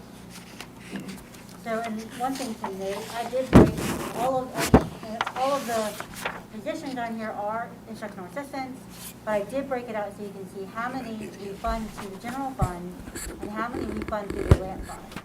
So currently, we've got 92 total positions in the grant fund with 1 open position, and then 229 in the general fund, and then 16 open positions. And I've costed out, so the cost here is, just over $919,000 for the rest of this year, and that's through both of the funds. And then in 2023, again, if this were a recurring, ongoing change, because we increased the pay rate and the pay scale, this is going to cost $1.8 million just for the IAs. Now, we couldn't stop there, because as Mr. Bradshaw alluded to, we had to take a look at the pay scale that we implemented that was fair and appropriate at the time. However, we didn't have the funds to implement it, and so it fell behind because we didn't have the dollars to fund at the time. And when we finally did, it doesn't start where it needs to start. And so for these positions, all of the pay plan adjustments, it's a trickle-down effect, if you will. If we move the A1s, then we need to move the A2s. And if we move the A2s, we need to move the A3s. So to keep everybody fair, and I've got it kind of color-coded on the screen, so you can see if they're in red, they're moving just to a new grade. If they're in purple, they're moving to the new grade plus 4 steps. And then if they're in brown, they're staying in their grade, but they're being added to 4 steps. So you can kind of see the shifting that's going on. And again, this is just kind of a screenshot of just the section of the new DBM scale that we did adopt a few years back. So then we have to look at, well, what's this going to cost? Because it's going to have a bigger effect than what we've talked about. And we did cost this out. So I have on here all of the positions that we're recommending changing, what their old scale line was, their old grade, what their new grade is, how many FTE total positions are in each fund, and then the cost in each fund for the remainder of this year, starting January, and then annualized as if we were going to continue this change going forward, because we were talking about pay rate increases. So as you're looking, the general fund is laid out first, and then the grant fund and the nutrition fund. And I have it in order from the lowest grade up to the highest grade of those affected. So you can see in 2022 in the general fund, we have $973,000 that we would need to identify in order to take care of this. In the grant fund, it's $261,605. And then as we already discussed in the nutrition fund, it's $294,698. So if you add that all together across every fund, it ends up being just over $1.5 million Just for this year. just for this year. We got money falling out of trees? I mean, Yeah. this is, goodness gracious. That's what my point is, we're looking at $3 million to add to the budget next year, and I mean, where's that money coming from? Well, can I show you? Okay, sure. That's a great question. Please do. See, that just goes to show you that none of us skipped ahead of your presentation, so. Well, that's good to know, but it also shows that I didn't give it to you early enough so you could look at it and ask you a question. that's on purpose. And so how we do plan on funding this, because we are recommending taking care of this year.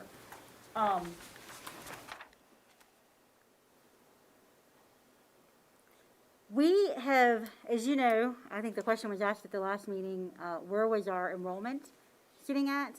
And our enrollment is higher now than it was when we budgeted it. So if you sit back and think about that, we budgeted less revenue than we're going to get. We have never done this before, but I am proposing, for the purposes in front of you, and because it was such a difficult year to budget our revenues, that we go ahead and take that step forward and push the envelope and appropriate additional revenue in order to cover this. And take that request to the Board of Supervisors and ask them to provide us an ordinance for this. Now, the increase in ADM, what I did, I estimated 99.8% of the enrollment from September, and that's kind of on average with what our ADM would fall out at based on the September enrollment. That's kind of what's always been the trend all along, is if you look at your September enrollment and take 98, 99% of that, that's what your March ADM tends to fall out to be. And so I took the 99.8% of that enrollment number, and that gave us an additional $779,000 this year. So it was a nice little piece of money. Now then, the other thing that we track separately is that sales tax number. And if you recall, we took a big reduction in the sales tax, and then this year we had no idea what to budget for it going forward. But in what I'm looking at right now, we're looking at possibly seeing a $2 million surplus. And so I was comfortable saying, let's use half of that surplus. So if we're looking at a $2 million surplus on a go-forward basis, that's what the recurring money would be, right? And then same with our ADM, if it pops back up and stays there, then our recurring additional revenue will be $779,326. And so I would feel comfortable that, and on your sheets, you have it laid out, in 2022, in the general fund, we only need 973,000.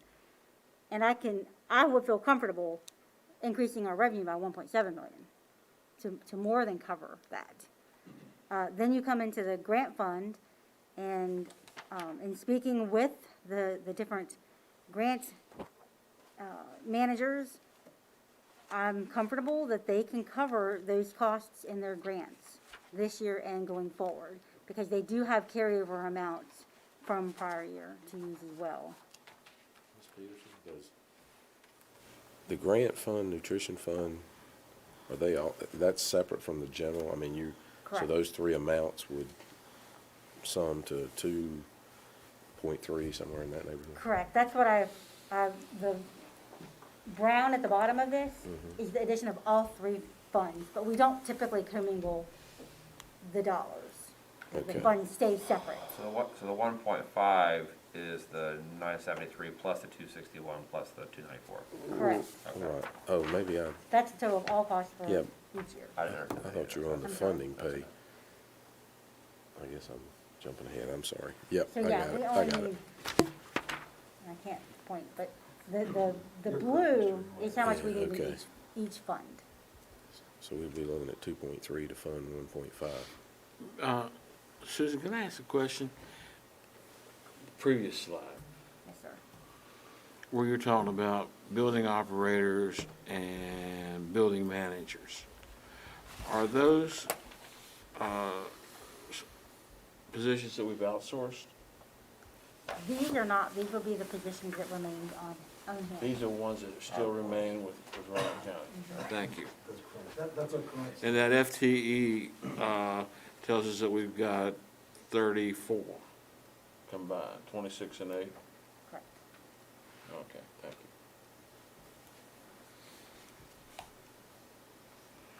you. So, and the reason why I would like to, well, I'll get to that in a minute. So this is how I think we can pay for this. So under next steps, November 11th, I would like to bring the remediation pay rate change to the school board and request appropriation for that additional $5. And then what I would like to do is basically repeat the last half of this presentation December 1st and update the staffing for any changes that we have, update the state revenue based on ADM changes to make sure our ADM doesn't turn around and start coming down, make sure it stays up high, and then be able to project state taxes based on another month. And so once we do that, then I feel a little bit more comfortable having just another month under our belt for a projection of a mid-year revenue increase request for an ordinance. So then I will bring that to you on December 1st, and then December 9th, I would request you to appropriate the funds. This will request action by the Board of Supervisors, so I would want to take the request for the first reading of the ordinance to the Board of Supervisors on December 14th, and then on January 11th, they should be able to approve it, and then we can go ahead and have it be in effect for the January 15th paycheck. I'm hoping. It may have to be the January 30th, but I'm hoping the January 15th one. Are these the latest ADM figures you have? I have the September 30th one in here. I did not have a chance to update it for October. We do have October, but I haven't updated it. I think we're like 8 more 8 more.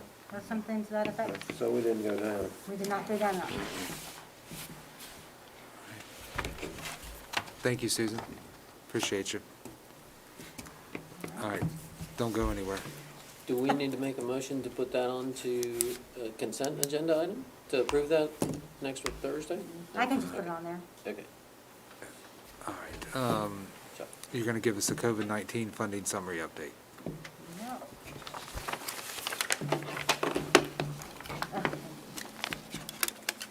So,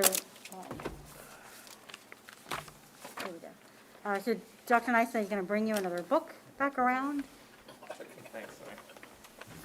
I'm really quickly gonna just touch base on a couple of things with our historical grants. And then touch base on the grant opportunities that have opened up to us and the timing that we need to look at to ensure that we can apply for the funds, within the time deadlines. So with our historical grants, this is the summary of our historical grants. I did share this with you last year, or last meeting. And I wanted to let you know that I am posting this on our website as well. It's not necessarily the summary in this fashion. In fact, let me scroll out to the website.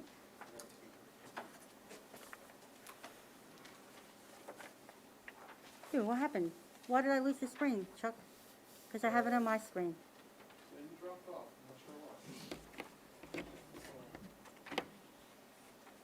Oh, there we go. Okay. Oh, I'm not up?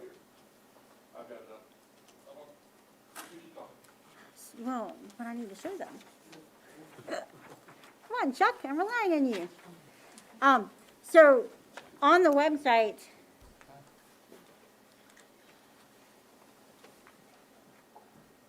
you did something to my computer.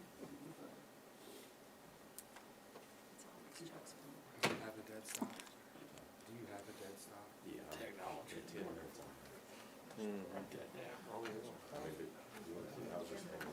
So, hey, and sorry, not to put any pressure on anyone, but, Mr. Greenway has a dead stop in 10 minutes, so he has to leave, so I think some of this stuff is. All right, well, I'm going to skip all this. Can you Okay. get me back to, Go back to, no, change your focus to clone mode.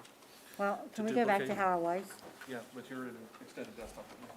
And that's fine. How I'll about, get back how about if she does this? We've got 5 new grant opportunities. They're competitive grants, which means you've got to apply to see if Matching they'll. grant. Are they matching Right, grants? right. Yeah. One So is. she'll hit the, oh, I'm sorry. So she'll hit the highlights of what they're for, and then she's gonna come back like next week Yes, yes. with actual Okay. proposals about what to put in for it. Sounds good.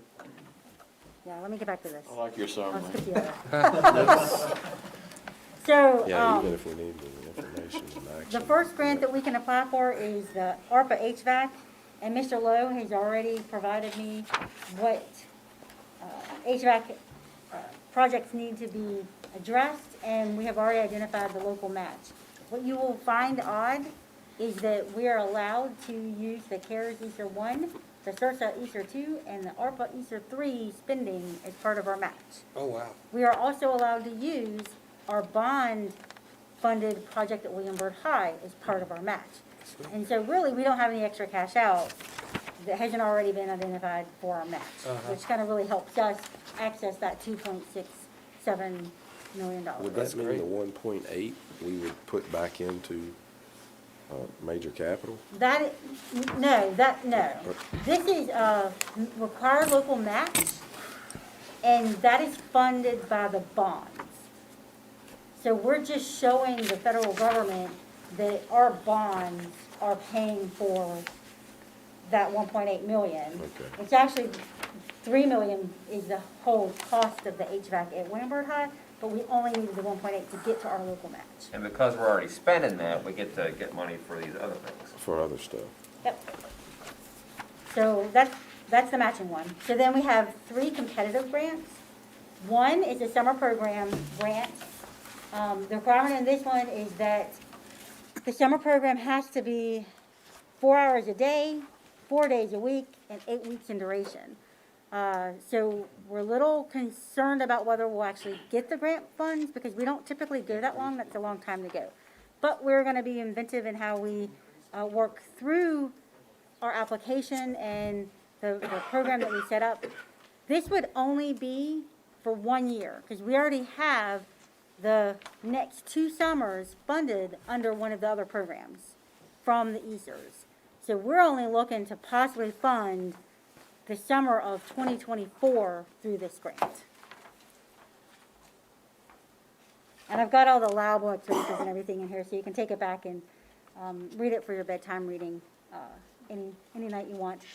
The next one is the before and after school program grant, and this is going to provide funds as we ask for it to cover hours spent before school, after school, on weekends, or any alternative schedule. And so I'll work with staff to come up with some costs to put in this grant to try and access the funds. And then the last one is unfinished learning. This is to address the unfinished learning needs of each of the students. And one of the requirements of this one, I didn't put it on the slide, is that we have to prove that we are assessing every student who fails the SOL and putting in place a plan for them to pass it. And I spoke with Mr. Williams, and he said that we're already doing that of sorts already, and so that should not be a problem to comply with that. Now, in this grant, this is where I see great opportunity to go back and look at our stakeholder requests. And any stakeholder requests, including tutors or, additional time spent to help with the students, the positive behavior initiative, training, all of those items would qualify under this grant. And so I'm thinking we can really find a way to do some really great additional items from our stakeholders' requests through this grant. And that's unfinished learning. Yes, that's the unfinished learning one. And then the last one is a teeny little grant that we have already been allocated $32,927.55. And this, Dr. Hughes, I'm working with her, and she is going to help our homeless students provide some material supplies support to our homeless students. And that's exactly what this is for. And I'll work with her on that. So what I'll end up doing is bringing back to you guys the application, because all the applications are due. The homeless is due in December, but all the rest of them are due before we shall meet again after the 11th. So one's due the 15th, and one's due the 23rd. So I'll bring kind of an idea of this is what we're going to apply for, if that's okay, and get your approval to go ahead and apply for those fundings. Okay. So that's all I got. I'll let you go. Sorry. That's probably the fastest I've ever spent. All right, well, the good news is the registration guide is only 44 pages long. Yeah, but there's only one new change. It won't take us. There's only one new change. And Mr. Sir, if you want to come up. The registration guide is here. There's some minor changes just in terms of descriptions of courses and things like that. All the changes are in red on the document that's loaded there, so you have the ability to go through. We are excited that we are going to be offering one new course next year pending school board approval. And Mr. Sir is going to talk just a little bit about that. And we've talked about this in the past with the departure of the Air Force and them nixing that program. We have our final 2 students working with the Air Force program over at Patrick Henry. They're doing fine. Next year would begin our Navy program. We've been approved by the Navy for that program. It's the Navy National Defense Cadet Corps. It's identical curriculum to the ROTC curriculum. It is self-funded, though, by the school board, and so there will be a little bit of a budget thing there. Had a good meeting with Captain Daniels. He oversees, I think it's Region 5 they call it, but it's Southwest Virginia for the most part, and all the programs in this area. And he was pleased with what's going on over at William Byrd High School. The renovation's going on. We walked through. It's a wreck, but it looks good, too. So that whole area is being renovated. Met his muster, and I think we're on good footing. And, of course, next year would be the first year of the program, and we're working currently on looking forward towards staffing possibilities, having somebody come in and maybe help with recruiting as we look towards next year. So we're excited about that. That's exciting. Yep. Thank you. Are there any enrollment numbers that we have to meet? And after so long, actually with the NNDCC program, the Navy is far more lenient because they're not funding anything of the program. If we were to meet certain enrollment numbers, it's 10% of the student population where the program is based, then they would start footing some of the bill, and there would be some criteria to meet that 10% limit, or low mark. Of course, if we have more, that's great. But so for William Byrd, I think we're at about 1,100 at Byrd. So we'd want to have 10% of that or more. after so many years. But once we meet that bar and keep it there for 3 years, we can apply to the Navy for an actual ROTC program where they start funding part of the HR cost and that type of thing. Now, Would it behoove us to move that to our smallest enrollment school? I mean, I know we're set up at Hidden Valley, but, or I mean, at William Byrd, but if we move that out to Glenver to get to that 10%. sounds good. Yeah, I mean, and long-term, it'd be interesting considering actually moving the program to a more centralized location, perhaps at a New Burton Center. So that's that was gonna be kind of my long-term question. thinking as well. That's part of the footprint that we have proposed in that scope for I Burton. think we'd get a Is better adding the enrollment. Navy program there. And I did ask the Navy, because it is a site-specific application for Byrd, I asked about the transfer there, and they said that since we'd be looking at promoting it and making it more convenient for students to access, that would be a pretty good They'd be transition. okay with that? Yes. They'd be okay. Great. That's phenomenal. Thank you. All right, that's Thank it. you. We'll move the consent agenda for the next meeting. Super quick. I know Mr. Weimer will be with us for another board meeting, but, the board just wanted to thank you for stepping up to the plate.